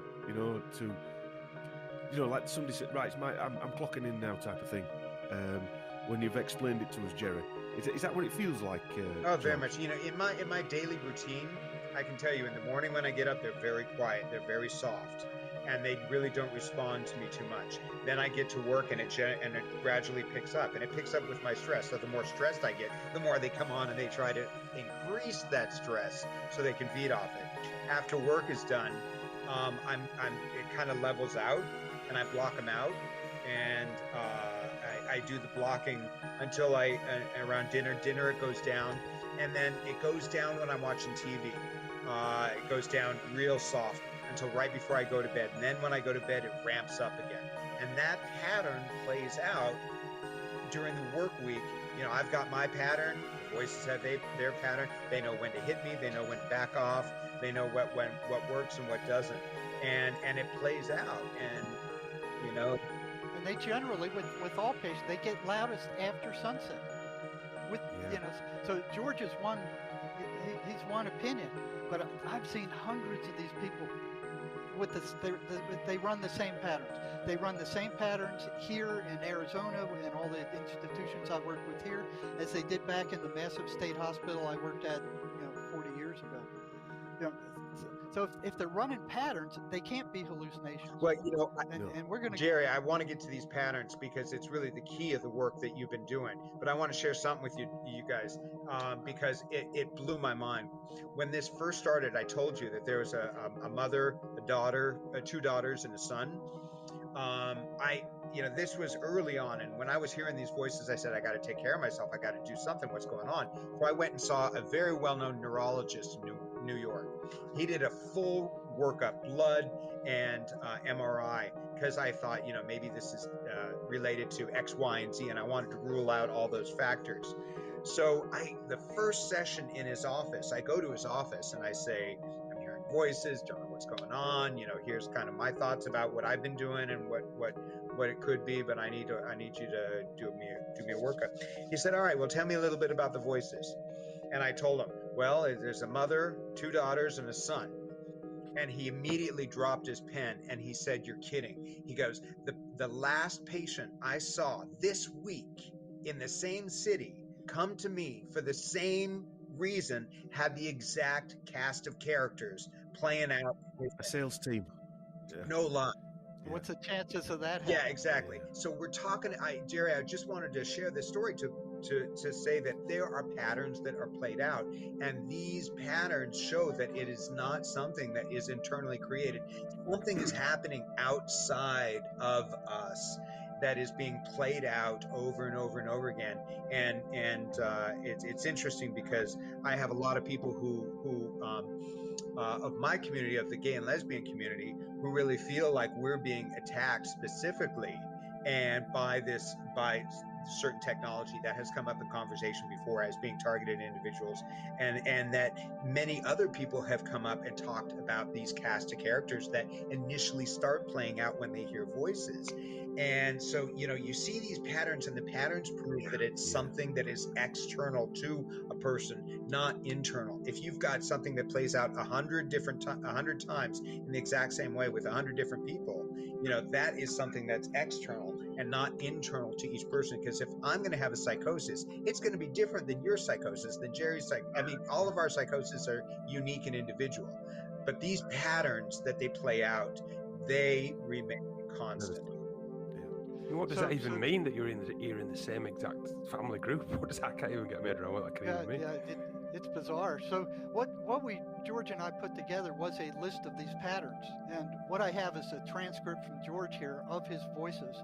So what I'd like to do is throw this in the face of the psychiatric mafia, because if the voices are running patterns, they're not hallucinations, and they run the same patterns they do here as they do all across the United States. They run the same patterns in the prison I worked at. They run the same patterns in the ERs I worked at. They run the same patterns in the psych hospitals I worked at, the state hospital. It's all the same patterns. Hundreds and hundreds of schizophrenics are having these same patterns. And if they're patterns, they're not hallucinations. The psychiatric mafia just wants to drug them down. And they, you'll never hear them ask their patients about these patterns, well, I always thought or the voices at all. A friend of mine's mother-in-law, she hears voices, and she has to go into institutions every now and again. And she, in her flat, in her apartment, as you call it in America, she used to put a tinfoil hat on, right? Which is the old adage, isn't it? Yeah. But she'd actually put it on. And I actually said to him, please ask her, does it stop the voices? And she said yes. Huh. That's interesting. Now, if you put tinfoil around a mobile phone, for argument's sake, the phone won't work because it's aluminium that blocks the signal. Is that a Faraday cage fire? Yeah. Faraday cage. Yeah, And George, so, you can try that Oh, and see. I did try Well, that. I'm not Don't think I didn't. I've tried everything. I actually went Right. to bed- Did you I try I that? went Did it to work, bed with John? my tin Yeah. foil inside of a baseball hat that I was wearing. yeah. Did it work? Did it No, work? No. No, No, well, it she didn't was work. lying then, obviously, but It could be a it different seemed- kind of thing. But You where, don't know. where does? But I mean, I know we're having a bit of a chuckle about that, but where does that come from? Why would somebody just put tin foil on their head? It doesn't. That part doesn't make sense. Either a voice has told them to do it to make them look stupid, or it's something that triggered that. They're good at that. I mean, Yeah. the worst, I've heard 2 patients where they told the patient, if you poke out your eye, we'll leave, and we won't ever bother you again. And one patient did it. He poked out his eye, and instead of leaving, they came back and they go, "You stupid ass! You listen to us. Look how stupid you are. Now you're deformed for the rest of your life, you stupid idiot." So they actually goad you as well. Oh yeah. That's why schizophrenics have such a high suicide rate. These things are telling them to kill themselves. So here's psychiatry on one hand going, yeah, these things are hallucinations, just ignore them. But if you ignore them, they get louder. But psychiatrists will never ask their patient, well, how did ignoring them Which work? is It why you doesn't got to be work. proactive. You can't just ignore them. You got something inside of your mind that you're hearing, and what you have to do is you have to override them. You have to block them out. To be proactive, put a little energy into it, and slowly wean them of their ability to get through to you. So you're building, that metaphor of the cracks in your spiritual, in your aura. Yeah. If you actually hold something in those cracks, put something in your cracks, which is the thoughts or work or just if you're intensely focused on something, then it's like blocking them. And the more that they cannot get through, the less interest they're going to have. And that's the pattern that I've seen play out with me, is that the more I keep And that's the battlefield. then less. That's the battlefield right there. What do you think, though, John? Regaining your attention, regaining control of your attention and taking it away from them. Do you think it's spiritual then, or do you think it's technology? Oh, John? shoot, yeah. Well, it's interesting that you asked me that, because I actually... Spiritual technology. Yeah. Or is it spiritual technology? or here's another one that's out there is alien, and because I feel like there's when you mention technology, I've done a lot of YouTube searches and about alien technology. What if? So here's a what if, because I have no idea where this is coming from. I have a kind of a broad, multi-spectrum perspective on what this is. But if it is technology, I believe it's alien technology. If it's alien technology, and if aliens have been a part of our spirituality, then there is an aspect of kind of cross-spiritual alien technology. But I will say this, and as an absolute, there is a human type personality that comes through, and that the intentions and how it communicates with me, how it responds to me, how it comes back at me in different ways is absolutely human in its perspective. And so with some kind of cross-spectrum perspective of how this plays out, because I really feel like there is a spiritual aspect to this. And as my spiritual body has recovered, so has the intensity of the voices has diminished. So that's how definitely it works. part of it. What one guy you ought to look up, I don't know if you have already, is a guy called Corey Good. Yeah, I know about Corey. You'll have and one thing that resonated when I first ever heard Jerry on a podcast, the thing that resonated with me in one of his talks, Corey Good, and he's been sort of ridiculed for a while as Corey Good, a lot of the stuff that he says, but one of the things he says, he goes into the inner earth and meets with these entities, and he's been doing this since he was a child. And one of these rooms is like a library, just a giant library with big seats, with entities sat down, and he asked the guide who were guiding him through what they're actually doing here, and they says they're helping with human growth. Yeah, so they're tuning in to a certain number of people and putting thoughts into their head, I suppose, but positive stuff. And he said he met some other entities, and they were the dark ones. He didn't want to get on their wrong side. Now, whether what he's saying is right or wrong, what you're saying is a similar sort of story from the outside, isn't it? Really, that's what it sounds like to me. And whether they're aliens or inner earth or some sort of interdimensional things. We'll never know that at this moment in time, but a lot of people describe aliens as demons, though. Yeah. Well, that's basically the same thing. Swedenborg, he's a Christian mystic, lived 700 years ago. He said everybody has 2 negative spirits assigned to them and 2 positive spirits. The negative ones speak in language. The positive ones are more in feeling and intuition. She's that old imagery of a devil and an angel on your shoulder. That's exactly what's going on. And you're in the middle deciding which way you're going to go. Are you going to listen to those thoughts based on, what you feel and experience? If you're going through a fragile stage, the nasty ones are going to get in quicker and easier, aren't they? Yeah. Which if you think about the state of what we're going through, not just now, but in the last 100 years or whatever, with wars and things like that, everybody's got fear. Everybody's scared. And that's what they want to generate. Yeah, exactly, yeah. And then since the Second World War, we've been slowly poisoned and genetically changed and all this other stuff that's been going on. That then opens that portal up, I suppose, even more, in that crack in the aura, so to speak, for them to get in there, doesn't it? But yeah. Yes. So the more fear they can generate, the more control they have. I mean, I was talking earlier off mic about the physical aspects of Lyme disease, that all Lyme disease patients seem to have high amounts of parasites inside them. And I'm not talking about little things in your blood. I'm on about things that are a foot long, and you have to do certain treatments to get rid of them. And these things, I was saying earlier, that when they're going, they're not pretty. Yeah, they're not right good. But they're sometimes the length of the bath. Yeah, but these things give off a negative charge, because when they go, you feel a lot brighter. And also, they scream when you're flushing the toilet down. It's a silent scream. It's a tuned-in scream, not a sort of vocal scream that you can hear. And once you get rid of these things, the neurological problems, the mental issues seem to go in patients or people as well. And that's exactly what happens. Once you get rid of the voices, all symptoms of paranoid schizophrenia leave with them. Yeah. Which shows it's not the type of biological problem that the medical mafia, as you call it, are saying it is, because that's a physical thing inside you, isn't it, that's causing a problem, and these voices are causing a physical thing from outside in as well. Yeah. So what I'd like to do here is kind of go through these patterns and then let George comment on anything he has to say about them. So, and as we read through them, notice that this is the same thing the deep state is doing to all of us right now. Yes. I mean, these are. I mean, the deep state is a macrocosm of what's going on in schizophrenia. So those guys are nuts. I mean, they're certifiably crazy. Yeah. Look at this crap they're doing.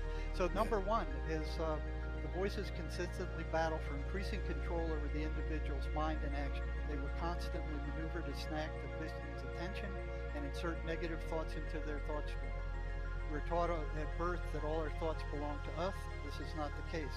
The establishment has never entertained this question of where thoughts come from. And I think George was talking earlier about how they battle for increased control.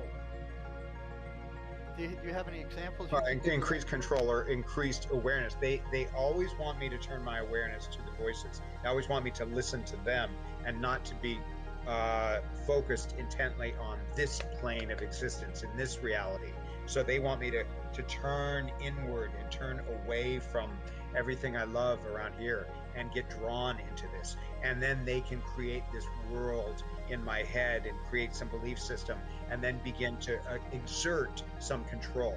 So that whole path is a very, very dark path when you turn inward and you forget about all those external things in your life that hold you here, hold you to this plane, and that keep you sane, keep you, yourself, Balance.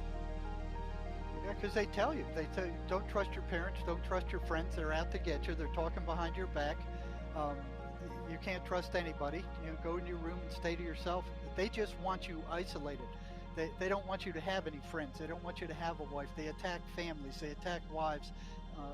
They want you. They'll do anything they can to isolate these individuals. And you'll see they lock themselves in their bedrooms, and the parents are hearing them talk to, carrying on a conversation with somebody. They don't know who they're talking to. The further you go down that path, the harder it is for them to get out. It's harder to bring them back. Second one is the voices are consistently negative, derogatory, insulting, abusive, and destructive. They can fake to be positive and helpful, but invariably they turn on their victim once they get their victim's trust. Absolutely. I got this great story of the voice early on when I had this good rapport with the voices. They taught me how to cleanse myself, how to take a shower in a way in which I was preparing myself for an exorcism, and how to put on all white, and how to do all of these steps to cleanse my body in prior to an exorcism. So then I went to the church, and as I was going to the church, something shifted. I got to the church, and the church was actually closed. The gates were wasn't open. And at that point, it went totally dark, and they were telling me to hit my sister, and they were telling me to do these horrible things. And so what had happened is I had done what they had said in a way to establish a connection, get some buy-in, and I believed that they were there to help me. And then all of a sudden they're telling me to help my sister, and it throws doubts into the reality of what I was doing. Hit my sister? That's crazy. Why would I do that? I love my sister. So they pretended to be nice and to work with me in a way until they got me to a place, and then they turned on me. And that happened over and over and over again. And it happens to hundreds of schizophrenics that I've spoken with over the 47 years or whatever I've been working. And that fits right in with the next one. It said the voices consistently work toward the creation of a prolonged negative emotional state in their victim, including anger, paranoia, anxiety, guilt, shame, and drive their victim to generate every negative emotion possible. So if they can get you to, like George, to hit your sister, then you're in trouble. And that state prolongs. So all these schizophrenics who've been thrown into prison, they are now in a ultra negative environment where these entities, it's a very fearful, very dangerous environment, and it's like a hog's trough for these things. So if they can get you to behave in a manner that you get yourself in trouble, then they don't have to, it's like priming the pump. They don't have to work at it anymore. You're in trouble and you're generating negative emotional energy because you're in trouble. And they don't have to keep hammering you. All they need to do is just feed off you. They just turn up every second of every day. Yeah. And they number 4, they constantly oppose religion. They become noticeably disturbed if the victim repeats the 23rd Psalm, the Lord's Prayer, Amazing Grace, goes to church. They are, why would a hallucination be actively resistant to the Bible, to church, to preachers? Hallucinations don't do that. Yeah. That's one of the first things I noticed at the state hospital. That didn't make any sense. There's this one phrase that I really love. It's give your burdens unto the Lord, and He will sustain you. He will never permit the righteous to be moved. And every time I say that, the voices say, "You are not righteous," and they hate it, and they like get all agitated. You are not righteous, And I love that one, because it is just for me. It really just puts them in their place, and it says, no, I'm not being moved. You're not going to mess with me anymore. And it is kind of my mantra. I remember the first time a patient told me, he said, when I repeat the 23rd Psalm, the voices react like worms thrown onto a hot frying pan. So when I was learning about what the voices were, what I would do is when somebody told me that, I'd check it out with all the other schizophrenic patients I was working with, and if it checked out, then I'd start telling them to do it and watch the reaction. And that was a consistent reaction. The voices hate the 23rd Psalm. They hate the voice of the Lord's Prayer. They hate any kind of positive, spiritual, anything. And they don't want you to get involved with it. They want to suck you down the dark rabbit hole. Number 5, the individual's energetic state noticeably decreases after a severe attack by the voices. If the voices are present constantly, the victim will remain in a low energetic state. I've had a number of schizophrenics report that they can actually feel their energy being drawn out of them when the voices are attacking them. They can actually feel it leaving. And I have no idea how they do that. I mean, how they accomplish that. It boggles my mind, but it's very consistent. I've had scores of schizophrenics tell me when the voices attack, their energetic level goes to nothing. They have There have been times, Jerry, after early on, when the voices, when I felt them more intensely, just consistently more intensely, where I would have conversations with you or do something that they didn't want and that they didn't like. And after I hung up the phone, I had to lay there on the floor because I was completely drained, like just a zombie. And all I was doing was talking on the phone. It was just the most bizarre thing. At this point in my process, I feel the voices have gone, as I think I said before, from a level 10 to a level 2. So I've got a lot more structures in place. I've got a lot more protection going on. Now I feel a lot more recovered in both physically and spiritually, so that they don't get at me. But let me tell you, it wasn't just hearing voices. It was emphasizing my emotions. It was, I felt them attacking my body when it was very early on in the process, when I was at my weakest. And other people I've heard from that I've communicated with say that they feel burned on their bodies. It was interesting because for a while, whenever I did something or said something to them that they didn't like, the left side of my head would tingle.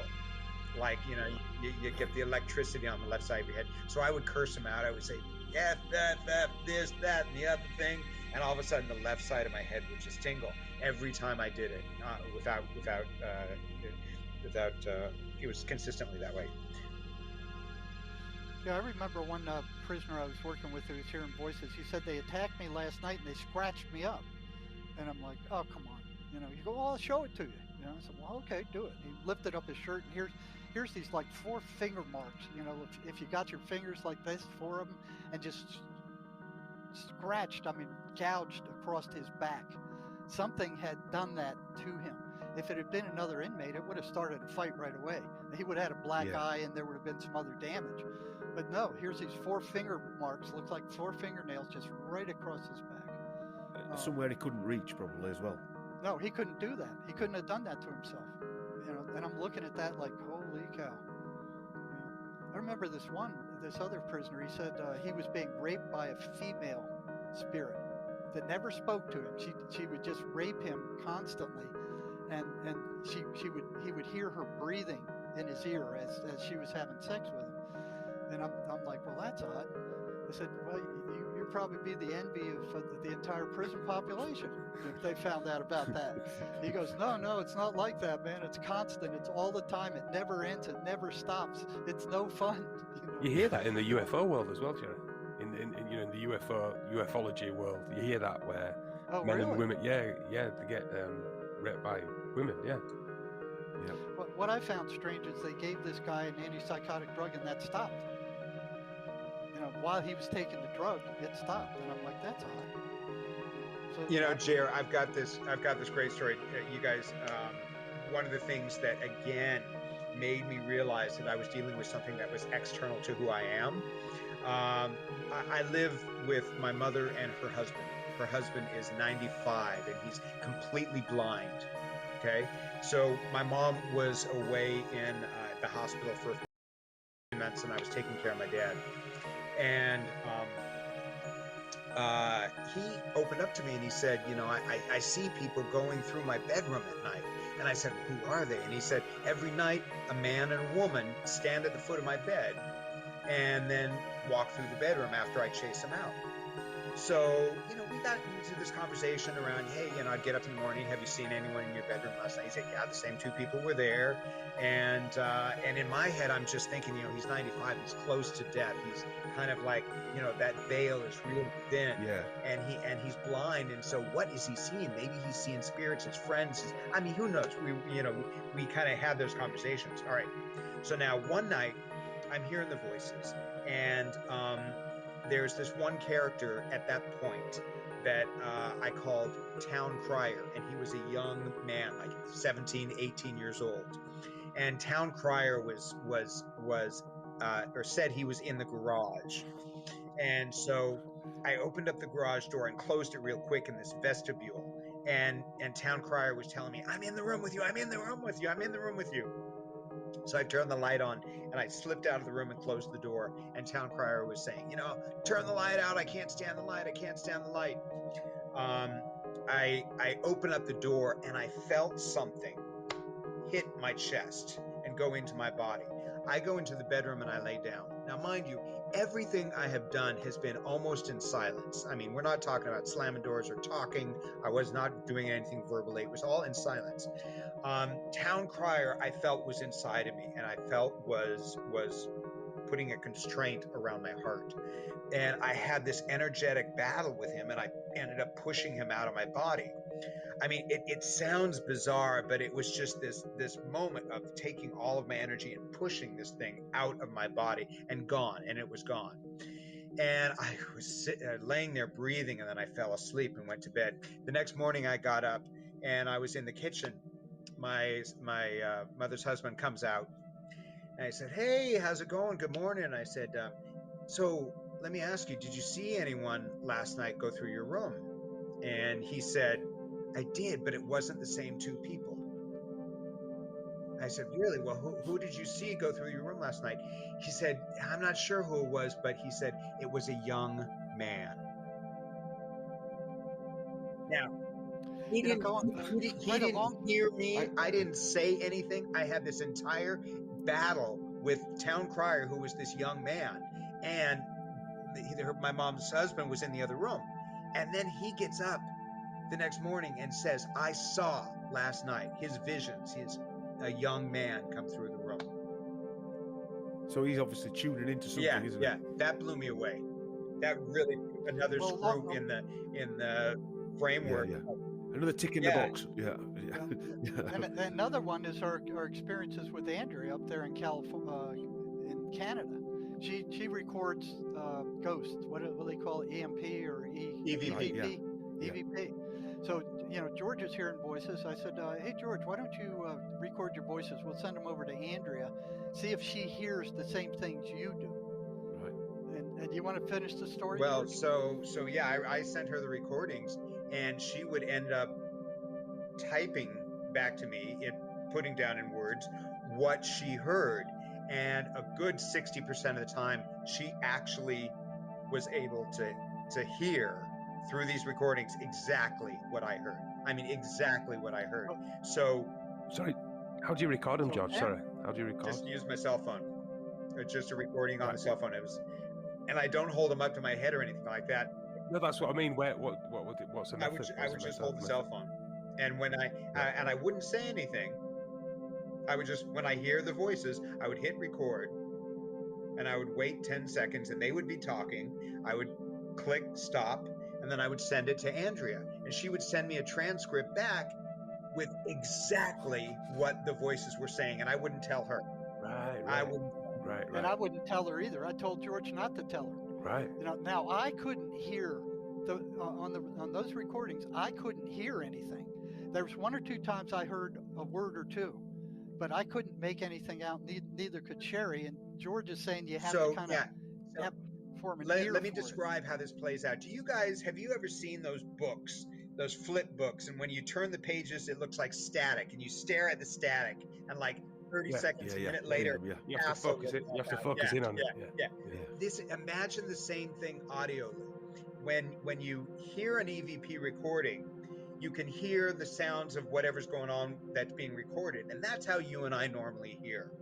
But imagine if you're listening to this and you let all of that other stuff melt away, and there's something underneath. And it takes practice to actually hear that way, just like that visual form of the castle coming through that static picture.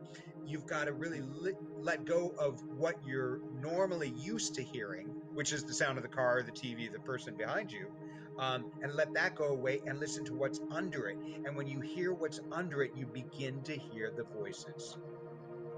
It reminds you that dogs and animals can hear different frequency, different pitches, and also we can only see 10% of what we see as well. I love that one. That's one of my favorite, because I think of it every time I think of my stepfather, because the spectrum of light is this big, is huge, but we can only see like that much. So there's all this stuff going on around us that we don't see, and that's what, for me, what part of this journey is about, is sharing with others that we only live in this much of what we think is reality. There's so much going on around us, that we have no idea. We have no clue. Yeah, we just So here's the psychiatric mafia telling millions of schizophrenics all over the world and being taught by the ivory tower. I mean, the ivory tower is generating these psychologists and psychiatrists that these voices are hallucinations.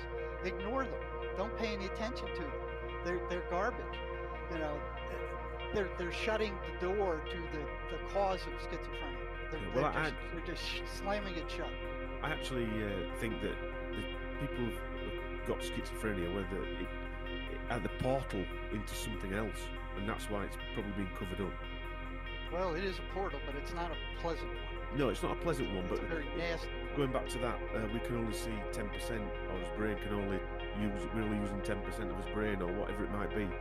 There's obviously something else out there that we're not part of. It's quite obvious that, isn't it? I mean, anybody really with any sort of common sense would say that, regardless of whether you're religious or not religious, whatever it is, there is other things out there. There's either entities or other dimensions or whatever you want to think, that they exist, and we can't see them, but maybe people who are schizophrenic have got that open portal into there because they're being contacted by these people outside in it. It's like the men that stare at goats type of thing, isn't it? You remember that film that were reality, that they were actually paying people to stare at goats to make them fall over with the CIA. Yeah, or the remote viewing things, where it's the same type of principle, isn't it? That they know it's out there, the government and what have you, but they're not telling us. They're telling us it's something totally different to put us off it. It's interesting they're funding all this research on remote viewing and all this other stuff, but when it comes to schizophrenia, they haven't done a single study on the voices. Or what they're telling us. They have no backing for what they're saying as far as these things, hallucinations. It's just an arrogant proclamation by the psychiatric mafia, funded by big pharma. Do you think it's a bit like making billions of dollars on this lie?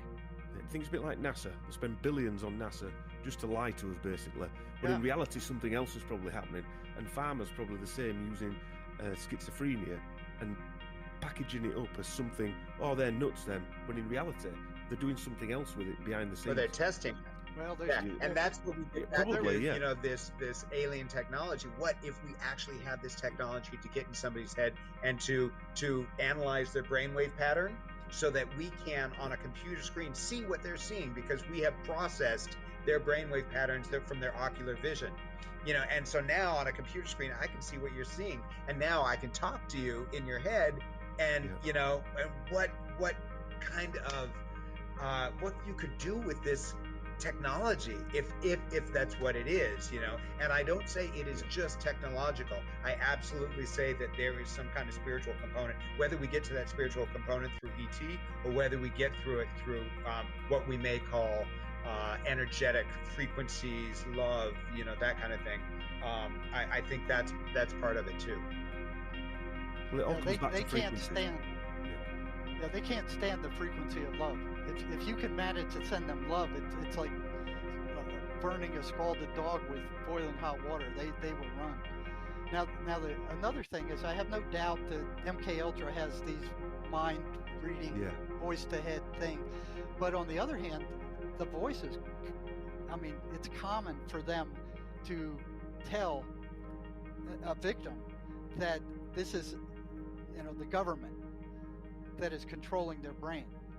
And if they buy into that, then it takes away their responsibility and their ability to fight back, because they can't do anything because it's the government.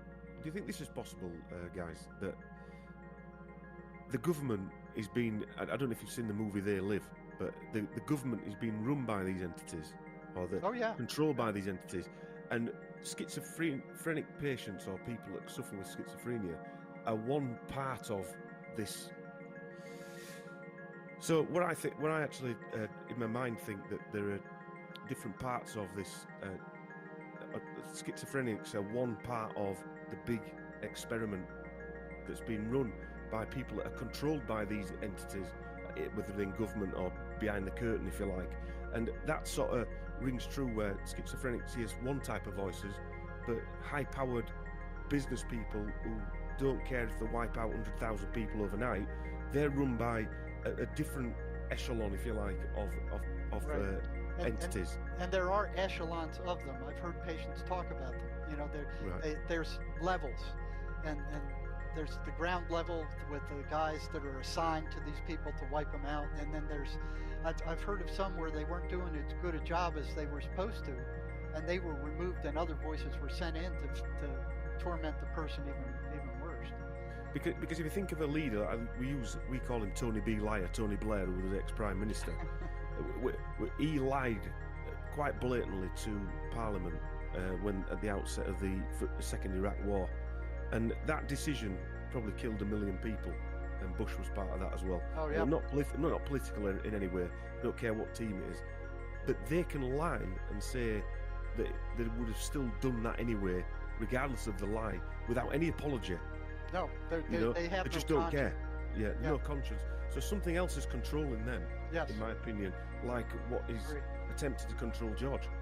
Yeah. And I think you gave a good answer before that didn't record, George, if you want to go through that again. Yeah, you know, I think what you said is a real interesting perspective, and one that I could actually wouldn't surprise me in the least, given my own experience of how this plays out, and how some schizophrenics are part of a test group, and how some schizophrenics maybe hear something a little differently. But I think that in my story, the voices have tried to determine where I am on a spectrum, and so that kind of plays into this idea of having multiple layers and multiple levels of who gets what, who gets assigned what kind of action, and how we get to control these, and how do we approach this person. Because like Jerry said, you know, Jerry worked with people who were in the prison system for a long time, and I think when you look at governments or organizations who have run tests, what a perfect cadre of people to run tests on than people who are in prison who can't do anything about it. Yeah. And here Jerry is doing his best to get at the voices and to say, hey, these voices are something unique and something different than what is produced internally. And yeah, it's just something that is real. It's real. Well, I've heard stories of patients who've told me when the voices started, they would tell them, "Hey, go pick up that pencil, or go sit down in that chair." It's almost like somebody getting a new car and seeing what it'll do. You know, it's like they got a new vehicle. Let me see if I can drive it. Let me see where it'll go and how far I can push it. Yeah, they're testing the Which is boundaries, aren't they? interesting. But also, Yeah, like testing. George said, when it first happens and the positive, you must feel like you've got a superpower, and that's they how try they to ring you up. convince Yeah. They try to Yeah. convince you of that. If They someone can do started telling things. me, you'd be like, "Wow, I've got something special here," and then manipulate you into the darker thoughts, kind of thing. Yeah, and they can do things that are supernatural. I mean, I saw, I've seen this over and over in the prison. I mean, they are supernaturally strong. I've watched one, little 150-pound inmate throw 3 prison guards around the inside of a cell like popcorn. They become supernaturally strong uh, when they get enraged. And I can tell you a story of the worst one of the prisoners that I saw it was just beyond belief. But I want to get back onto these patterns. Yeah, let's go on. Yeah, I yeah. want to get Otherwise, we'll be here all night. yeah. So it's these patterns that fly in the face of the mafia's. They're the only thing that can be done is to drug these guys senseless. And what they're doing doesn't work. It doesn't cure anything. It makes patients worse. It destroys their brains and their nervous system. It does not work. Yet they're saying anything else is quackery other than our toxic, expensive drugs. So number 8 is the voices consistently advise their victim to behave in ways that will increase their turmoil, suffering, and failing. They advise them to do stuff that's against their well-being. They basically do the same thing that the army does to prisoners of war. They don't want them to sleep. They harass them all night. Keep them awake. They Demoralize them. demoralize them. They don't eat right. They're constantly harassing them. Uh, they're they're trying to wear them down so they're more suggestible. Yeah, more pliable. Yeah. 4-ply. Oh yeah, I can tell you how many times I've been woken up in the middle of the night and immediately they're Exactly. going. Yep. You know, heart Yep. super strong. And it's unfortunate because about say 4 or 5 months ago, I've started taking a sleeping pill, and it's not something that I want to do on a regular basis, but it has saved me because I've been able to get my 8 hours of sleep. And like I said, what I put as a priority is my physical, mental, and spiritual health. And these things try to get me up in the middle of the night, keep me up all night, and get my head going at 3 a.m. in the morning. And I refuse to let that happen because I know I need my sleep to be the best I can be at work so I can be the best productive person, and be successful in terms of the things that I want to do here in this world, and not, In let their these world. things. Yeah. Yeah. And they're capable of gaslighting their victim. You want to Right. say something about that, George?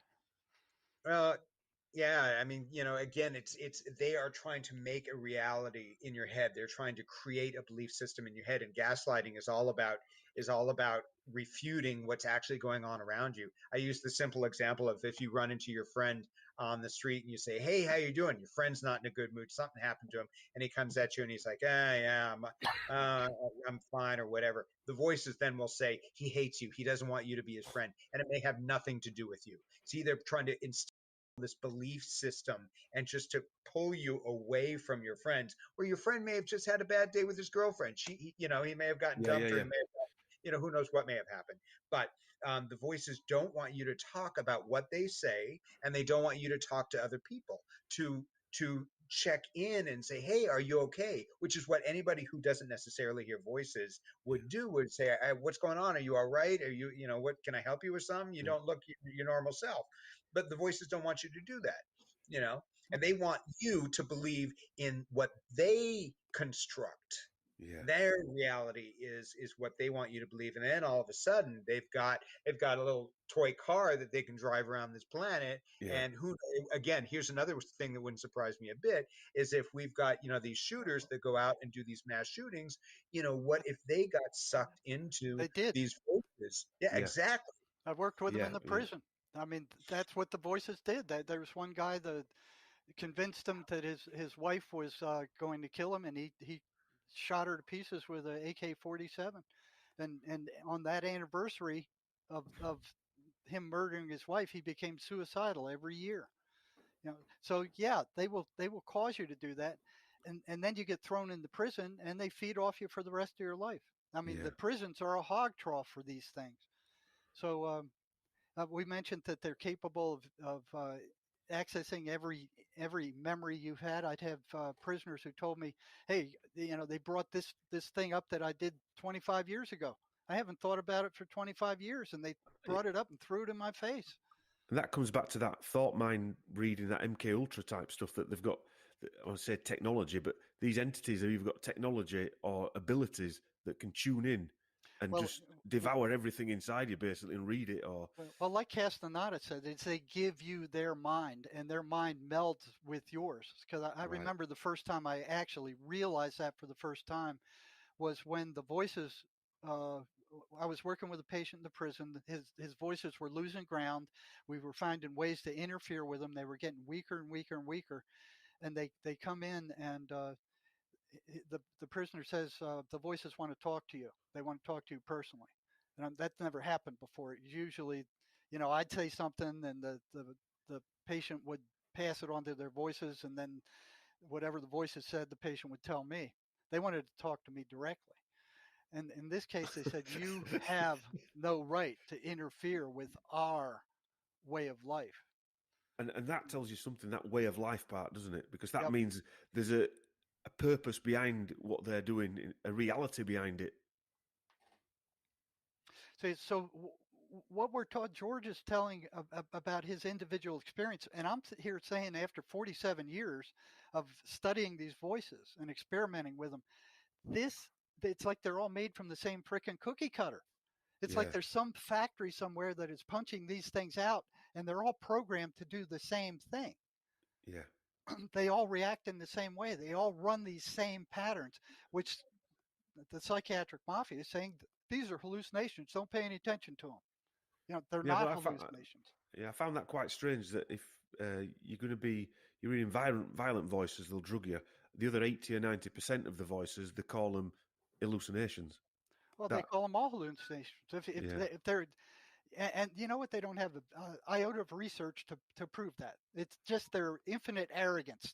You know, we're yeah. psychiatrists. We went to college and we got a medical degree, and we're saying they're hallucinations because we don't know what else they could be.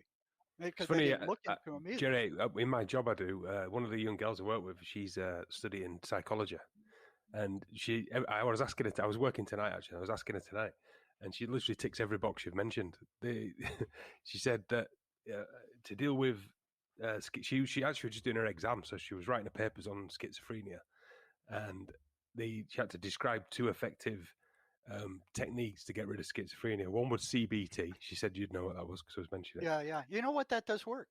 Right. And the other one was token economy in hospitals, where they give them a token, and then if they do something right, they give them a token, then they give it back, and they get a reward. Maybe that's just in England, but to me, it sounded like No, training a that baby. wouldn't work. But Yeah. the cognitive behavioral therapy is as close as psychology and psychiatry are to an answer right now.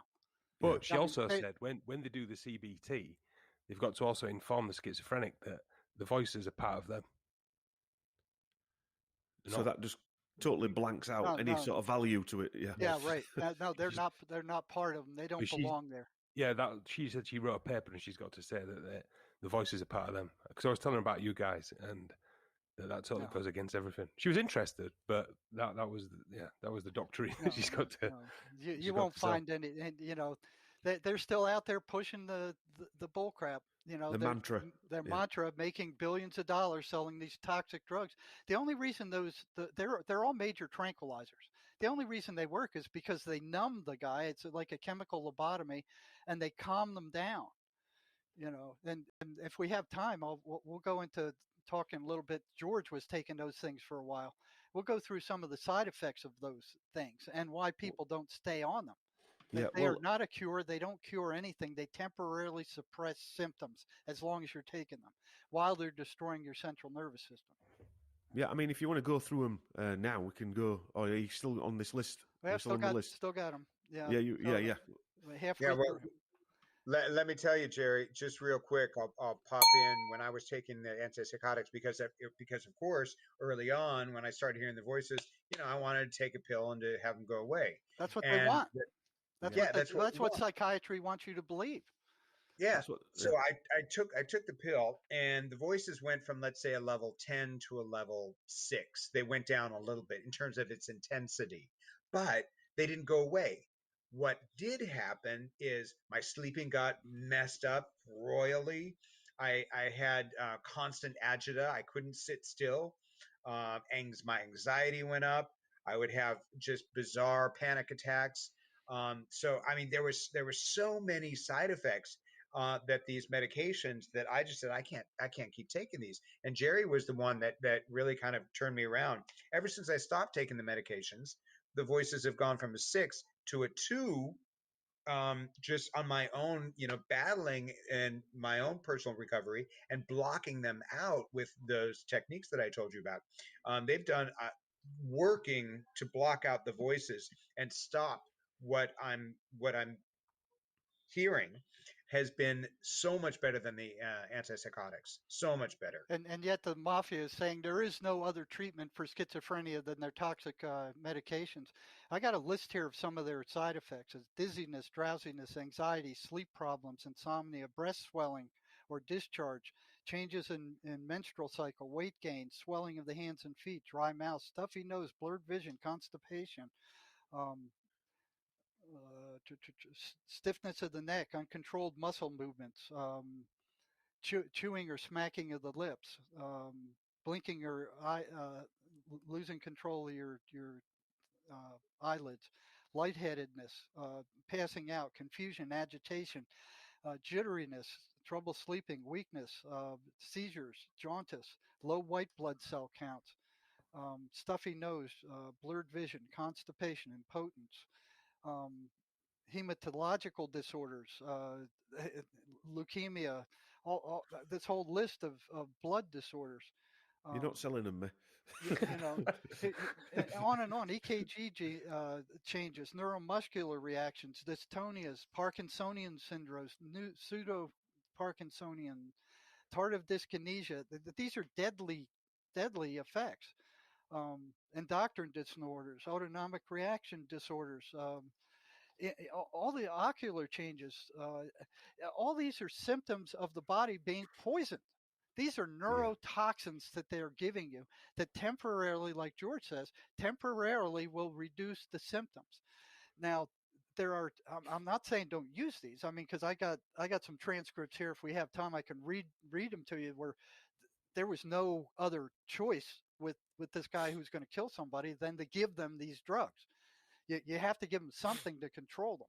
But for people like George and the majority of schizophrenics, you are actually poisoning them when you're giving them these drugs. You're killing their brains, you're destroying their nervous systems, and they're, in the years that I've been working, I've never seen a psychiatrist pull a patient aside when he prescribed these and tell him what I just told you about the side effects. No, here, try these and let me know how it works. They come back in a week. Oh, I don't like them, dry mouth, and if they're still hearing the voices and they say that, the patients in the hospital would not tell psychiatrists that they're still hearing the voices because they'd increase the medications, and it would be a worse chemical lobotomy. Or they'd switch them to another one that was even worse. So the only reason those meds work is because they're major tranquilizers. They knock the crap out of your brain. It's like throwing a hand grenade in a bunker. It's like boom. It's like a chemical lobotomy. They work fast and they're powerful, but they do a lot of damage. It's amazing these people aren't being sued up the wazoo. If people knew how much neurological damage they were causing, but they don't. They're not told. They don't know about it. Most of them just trust their doctors because that's what they've been told. Yeah, trust your doctors. They're highly trained professionals. Yeah. So they're basically they're doing the same thing as the electroshock therapy did in the old days. And well, I've watched those things, man. They are brutal. He said it in the last interview. They were ugly, and they're still doing it. Yeah. They're still doing it. Yeah, even after one of those treatments, a neurologist could see the damage that was being done to the brain. And they were doing 1,300 of those a year at the big state hospital where I was working. Are they still doing them now, Jerry? Yes, they're still doing them now. Because the young girl I spoke to today, and I mentioned that, and she said, no, they don't do that anymore. No, they do. They're doing them. Yeah, they're definitely doing them. They're doing them at Maudsley Hospital in London. She's a student, and she doesn't believe that happens anymore. I thought that was a bit strange. Yeah, it still happens. It's not as brutal as the ones I witnessed. That it's. I watched them throw this old lady into in convulsion. If she wasn't strapped down, full of muscle relaxer, she would have broken an arm with the electric shock she got. And she turned cyanotic on the table, and she was dead. And I had to say, hey, look, hey, psychiatrist, look, she's cyanotic, do something. And like an afterthought, oh, yeah. He gets his paddles and he shocks her chest. I mean, it was just, what they've done historically, and psychiatrists are still doing. They're poisoning these people.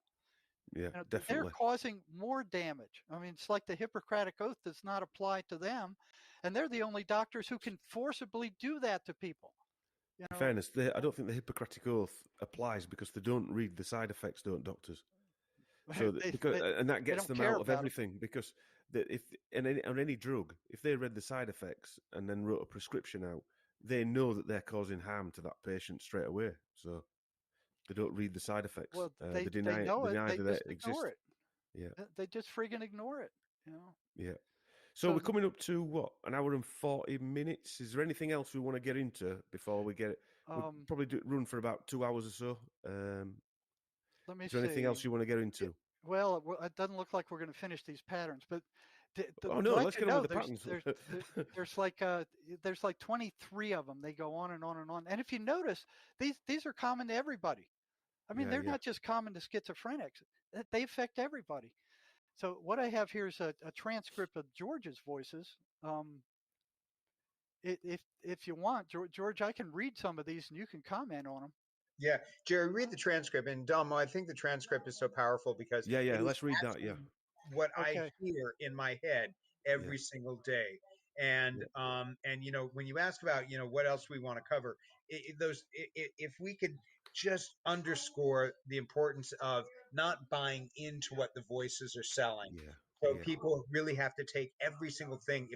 If you hear voices, you take it with a grain of salt, and you don't let that perspective become yours automatically. You question it, and just like having a negative thought, saying that's a lie, that you've got the power to overcome and to push these destructive and very negative entities out of your life, and that's what I think our job is. Yeah, Yeah. and again, I agree. they hit us all. Yeah, They hit us all Yeah, with definitely. these very same patterns. When you're Yeah. walking down the street and you have this horribly negative thought come into your mind, Yeah. it doesn't belong to you. It I was just upsets thinking- you to even think about it. I was just thinking everything George said then you could replace voices with politicians and it'd have the same Yes. effect. Yep. Like I said, it's a macrocosm of insanity. Yeah. It's the same thing. You can go through all these patterns, and they fit these They fit into now. deep state don't they? politicians. Yeah. You know? Even the First World War, you think about, right, get out of that trench, lads, and run into those machine gun bullets. Yeah. Just that alone. Just get up and stand up and get mowed down. Yeah, get mowed down, another 1,000. Oh, do it again. King Do it country. again. Yeah, right. Yeah, over yeah, and over yeah. and over again. Over and over again. Yeah. Yeah, So Jerry, here, read him that transcript, and I'll come in again at the end of that. well, you can come in any time. So when you have something to say, go ahead and do it. So this is a transcript that George sent me, and I kind of broke it down into these patterns. So if you study this, you'll see that it fits into these patterns. So here's the voices talking. It's you're not doing this, and this is where George is writing down what they're saying. So he's actually typing out what they're saying as they're saying it, and they don't like it. They don't like it one bit. They don't want people to know what they're saying. They don't want this information shared. So as he's typing, they go, "You're not doing this. You're not helping us. We're not going to." And this is one thing they do that's really odd. George's voices are very sly. We're not going to, and they stop the sentence right there and they leave the victim fill it in. So it's like their thought. An innuendo type thing. Yeah. Yeah, it's like so once you fill that in, then it becomes your thought. Yeah. And here they say stop writing. We're not entertaining you. We're not doing this. If you think of something, we will comment about it. You are fucked. We are not doing this thing. You are another blank. You are what? You are a son of a bitch, or you are da da da da. Again, getting you to fill out the thought like it's your thought. Yeah. Very slow. So they're very intelligent. It's like they range in intelligence levels from very stupid to where they just torment the guy by going hey, hey, hey, hey, over and over, to George's, which are some of the most intelligent and sly that I've ever encountered. Probably because he's been antagonizing him for years. Well, George is no dummy either. Yeah, that's what I mean. You wouldn't want to pick on George if you were a voice, would you? And they go on to say, if you think of something, we will comment about it. You are fucked. We are not doing this thing. You are, here they go again. We have nothing to say to you. We are very, very, very sorry. And this is what you blank again. And then they stop. We are not talking to you. We are not entertaining you. If you think you can, another blank, we're leaving it for George to fill in. We are not your bitches. If you think about it, we will comment on it.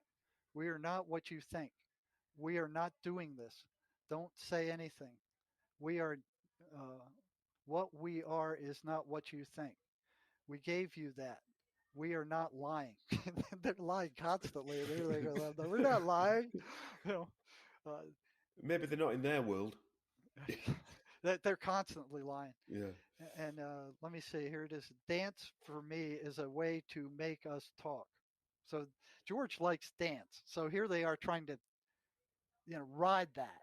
Yeah. Like, oh, if you dance, that's a way of communicating with us. Well, they're not really lying there because dance is a way of communicating, isn't it? But Yeah, but They're not with trying to them. get you bought into them again. Right, Just right. So you yeah. look at all the ways they're trying to hook George, manipulate. Yeah. manipulate him, hook him into an interaction with them, or to Even fight with them, or to even by argue with them. even by And finishing for a the long sentence, you're still interacting, aren't you? Just by finishing oh those yeah, sentences yeah. at the stop. Right, Yeah. right. So they're trying to hook your attention, and George fell for this for a long time. I had to almost pry him away from doing that because he'd like to torment the voices. He knew what tormented them, so he would torment them back. But the problem was, and they didn't like it. The And you're problem was he interacting. was still interacting with them, and while he was tormenting them, they were feeding off him. And he loved to torment him. I could see his face. He just loved to torment him. George, you got to freaking stop that. It's like, and then there was one time he said something like, "Well, I left the house. They died down, and now they're back again." And I made a comment like, "Well, it didn't make any sense that you know your fun with tormenting them would end at your house." So I guess he kept on tormenting them wherever they were. They say, we're not doing this. So while George is typing, they're saying, we're not doing this. We're not doing this. And they're not doing it. George is doing it. So don't say anything. And we can't stand not having control of you. You are making us go away. And we hate what you've done. And what that is something we can't understand. We have to understand you. You are a monster. We are not doing this to you. You are doing this to yourself. We are not doing, we are nothing you will ever understand. If we had the chance to do it all over again, we would not save you from yourself. I mean, look at this shit they're writing. It's pure I mean, and this manipulation, is what isn't they're it? hammering Yeah. George with Yes. constantly. How does it feel hearing them words back, George? How does it feel? Dom, that's the first time somebody has read what the voices have said. That is freaky. Oh, right, It is really? Yeah, really yeah. freaky to hear somebody else reading it, because that's what I hear. And it's when they say something like, "We are not doing this," it's not that they say it once and it's gone. It's said over and over and over and over and at different times during the day. And it's there are certain phrases that are repeated so often, it's almost like they're burned into your head. Because And why would, if it were your own thought, why would you say to yourself, "We're not doing this"? You wouldn't. You'd say, "I'm not doing this." Right. Not where. Yeah, just like when I ran into the voice came out and said, "You have no right to interfere with our way of Yeah. life," and the prisoner said that wasn't me, and he was singular. he wouldn't say "our." He'd say, Yeah. "Well, you have no right to interfere with my way of life." I don't way of life. I don't want to be really dramatic, but it reminds you of The Exorcist. We are Yeah. Legion. We are Legion. I- Says, yeah. Yep. And I remember one of them saying that. Yeah. They actually said that to me when I watched that movie, The Exorcist. I was still working at the state prison. Right. We drove to Atlanta to see it, and I was so shocked because it was so close to what I was experiencing. I missed the turnoff for Milledgeville on the highway and went up to the next town before I realized that, I was so I was going to say shocked. I would not have like, watched that film. it's like, holy shit. I was just for punishment, stunned. Jerry. Well, I'm also, if I wasn't an adrenaline junkie, Yeah, I would have never fair got point. this far. Yeah. So they go on like, we are not lying. You are writing this, and we can't have this out there. So they don't want people to hear this. Yeah. And you are getting us very angry, and we don't like to be angry. We have nothing to say to you. If we had the chance to do it all over again, we blank. Yeah. To left for George They to said fill that in. earlier. They said that earlier. So Yeah, I'm gonna they're like repeat it. saying the same thing over and again, don't they? Yeah. Right. So, it's almost like a hook, like, because the mind doesn't like an unfilled gestalt or an unfinished gestalt. So it will naturally try to fill that sentence in. The void. Yeah. Yeah. With me, when they attacked me, it was a yes set. They were trying to get me to drown myself in the middle of a lake, and I'm like a fish in water. I scuba dived for years, and here they are telling me, you're tired. You can't make it back to shore. It's getting dark, and you're going to lose your place. You're going to get hit by a motorboat. All these things were true, and then they would add on to it, and you're going to drown. So they were sharp enough to add a yes set, and I said, "That's a yes set. Where did they get that?" I'm like, "Who is this? What is this thing?" So it's like they're not stupid for the most part. let me see what else you got here. We are not thinking about porn again. So here it goes. Yeah, we're not thinking about it. Yeah, leaving George open to like. Uh, we are reading. We are not liking this, and you are happy. You are not going to jack off. We are not happy. That is the longest we've been quiet. We are not going to do this while you sleep, and you are not going to sleep. We are not happy. What do you think you are doing? Ha ha ha. You are not getting one over on us. He's working. We hate you for writing this down. What are you doing? We are not doing something. We are sickened by you. This is a shit show. Every one of these things though is like a veiled threat, isn't it? Yeah, Every yeah. one of them, yeah. Yep. Yep. Yep. Uh, let me see. Now we can't say anything more. He is not listening to us. And when he does not listen to us, blank. You know, we are not doing this writing for you. Fuck you is what he said to us. Thank you for being a friend. We are not happy. He is happy and we are not happy. He is dancing. We don't know what to do now. What we do know what to do is take you away from your work. And they tried that a lot. And we are not going to do anything but say the same things to George. This is what we want you to do. We're not doing this. We are telling you to erase this. We are not your birdie. If we are doing if we are doing this and then blank another unfinished sentence, you are in a type of hell for what you did. We are not going to be your secretary. We are not speaking to you. You are so horny. Um, we are not we are not with you, and you are not doing this to yourself, and we cannot get through, and we are back. What are you fucking doing? And we are fucking with you until you turn this 963 off. So 963 is a frequency that George found that interferes with what they're saying to him, and they can't stand it. It's like they don't like what is it, sage either. They don't like the smell of sage, and they don't like that frequency. So George plays it, and they can't stand it. It blots them out. Next day, thanking God for 963 over talking and smoking marijuana. All these things are dirty tricks, they said.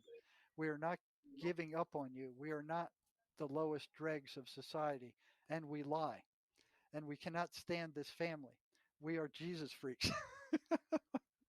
They're Jesus freaks, for crying out loud. And we gave that to you, and we gave you that is a lie. We are not writing this for you, and we are fucking you. And this is not what we gave you. That is a lie. We are not writing this for you. So We are, huh?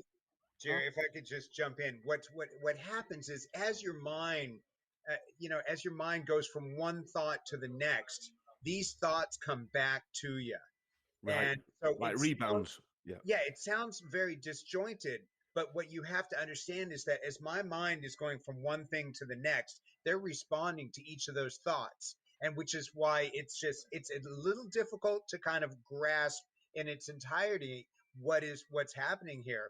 But all of these things are connected, and all of these things are responses to what's playing out in my internal world. And because they're responses, and because they're responding to my internal world, this connection, this symbiosis is amazing in terms of how they can attach themselves It's a to mesh. They to yeah, mesh. to your thinking, and to actually to split yourself apart from these things. You have to be proactive. You have to overtalk them, and you have to block them out in any way you can. And by doing that over the years that I've been doing that, it's really helped me, because all of this stuff that I wrote down, and now I wrote this down like, I don't know, maybe 4 or 5 months ago. And so for the longest time, I haven't been hearing what they've been saying. Is that a similar sort of thing to what you recorded it on your phone and that lady sort of heard it? Yeah, The real same stuff. Yeah. So it's yeah, a constant playing record, isn't it? Really? yeah. Yeah. Now, Just like wherever your mind goes, they'll respond.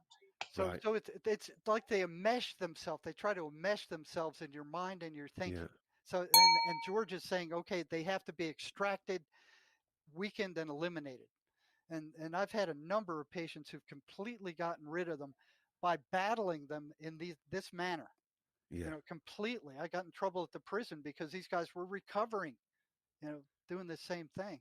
So I think you got a good feel for that. Now, what I have here is a testimony of a gal who was living with a psychotic killer, or who would have been. And I have a one-page transcript here from her, which will show you the kind of uh, schizophrenic that these drugs need to be used on if you want to hear it. Yeah. Yeah. Let's. It's Well, pretty dramatic. yeah. Well, we'll hear that. I mean, you sent it us over to read, and I'm sure people like to listen. I think what people love is that story, because people who are going through this now, who are maybe listening to this, or they've got family members, it'll give them some understanding of what they're actually going through, And like that lady that commented on the last one that we did, where her daughter had just started going through a similar process, the stuff that George is saying and that you've been helping him with to battle these things, will give them food for thought, if you like, as well, that there is hope there, and it's not a forever thing. There is things you can do Oh to no, fight back. there is a cure for these things, and There is a strength. Yeah. the psychiatric mafia will tell you, oh, there is no cure. The only thing you can do is take our toxic drugs. There is a cure. George is in much better shape than when I first met him. Much better. I don't even think you could function when I first met you. You couldn't hold the job. You weren't sleeping well. Where did You you know, guys meet, just out of interest? well, George wrote to me, and I Right. remember he wrote me his story, and I read it, and I said, this guy's intelligent. He knows what's going on. He's a therapist, but he doesn't know how to get out of it. He knows what they are. He's fighting back the best he can, but he doesn't know all these other things. And believe me, George has taught me a lot, because he's so straightforward and honest with what the voices are telling him, and comes back and says, well, this is working and this isn't, so we're still playing around with what works and what doesn't. So it's like a live show, isn't it? Really, Well, because yeah, you've got it is. I called him George the last night. therapist. You've got George the therapist being helped by the other therapist, and in the middle is the voices being sort of Being surrounded. squeezed out. Yeah, exactly. It's like Yeah, a weird yeah. sitcom. Yeah. Okay, so this is the kind of patient where these drugs come into play. This is where there's nothing else that can be done. These guys are so far gone that the only thing you can give them is these toxic medicines, but not people like George for any length of time, because the longer they're on these drugs, the more damage they do, and it's permanent neurological damage. It doesn't go away. I've had one guy who was on these things. He said, I feel like I have a hole in my mind, or a void in my mind, and I can't refill it. So that's what it feels like to him. Okay, so here's a gal who was dating this guy, and she just calls him Paul. And this is her story of what it was like to be around this guy who probably would have killed her eventually. She says, I met him in 2012, and I was only 17, and let's call him Paul. He was 24. Paul lured me in with his talk about mysticism and his experience with psychedelics, and his impression. In my impressionable age, I thought he was really cool. We began dating, and I moved in with him. Foreshadowing months of speaking prior, he told me he was a musician, and told me he spoke to an alien that gave him all his ideas for music. Very odd, but super cool, I thought to myself.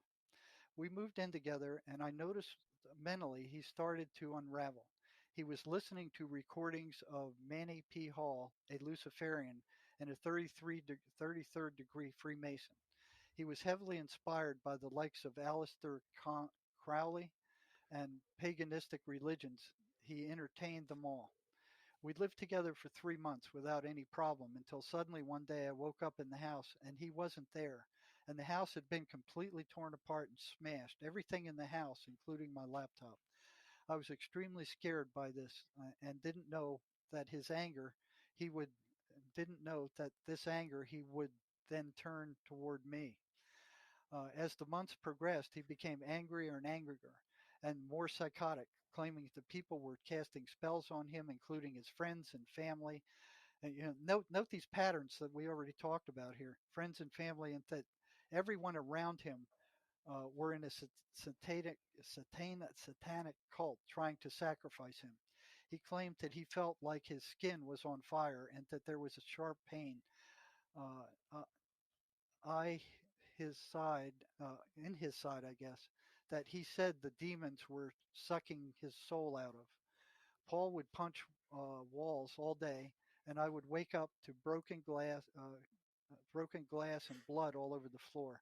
He would abuse me and then say he was possessed, and things had taken him over. At the time, I thought he was just schizophrenic and abusive.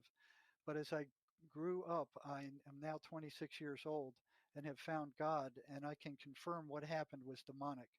A lot of these things I mentioned found without any problem until suddenly one day I woke up in the house and he wasn't there. And the house had been completely torn apart and smashed, everything in the house, including my laptop. I was extremely scared by this and that his anger, he would, didn't know that this anger he would then turn toward me. As the months progressed, he became angrier and angrier and more psychotic, claiming that people were casting spells on him, including his friends and family. And, note these patterns that we already talked about here: friends and family, and that everyone around him were in a satanic cult trying to sacrifice him. He claimed that he felt like his skin was on fire and that there was a sharp pain. Uh, uh, I, his side, in his side, I guess, that he said the demons were sucking his soul out of. Paul would punch walls all day, and I would wake up to broken glass and blood all over the floor. He would abuse me and then say he was possessed, and things had taken him over. At the time, I thought he was just schizophrenic and abusive. But as I grew up, I am now 26 years old and have found God, and I can confirm what happened was demonic. A lot of these things I mentioned can easily be fobbed off as mental illness, but not this. I am neurotypical, meaning I have no mental illness whatsoever. I do suffer from anxiety and trauma from this experience. If it was schizophrenia, why was I hearing why was I hearing voices? I guess she was hearing them. When Paul was out of the house one day without telling me, I heard someone wailing on the staircase. I was so sick of the negative energy, I shouted, "What's wrong now?" It stopped. 15 minutes later, he came to the door. Paul had been gone for hours. Paul struggled with weed addiction. The only thing that he would stop, the only thing that would stop the abuse was weed. But as he got worse and worse, the weed stopped working and he was just crazy 24/7. If it was schizophrenia, my friends wouldn't have said they felt a demonic presence in the house. I had a dream about a bald man in the house who invited me to play chess, and he checkmated me and said, um, "I want your friend Jack." I also saw this bald man standing over me when I woke up from sleeping two times, one in the house and one in my mother's house when I returned. Jack was a kid experimenting with a lot of LSD and drugs and the dark web. I didn't know until later he was ordering them in my house or to my house. Almost a year later, I left Paul a good for good, a package of drugs, and took all of them for himself.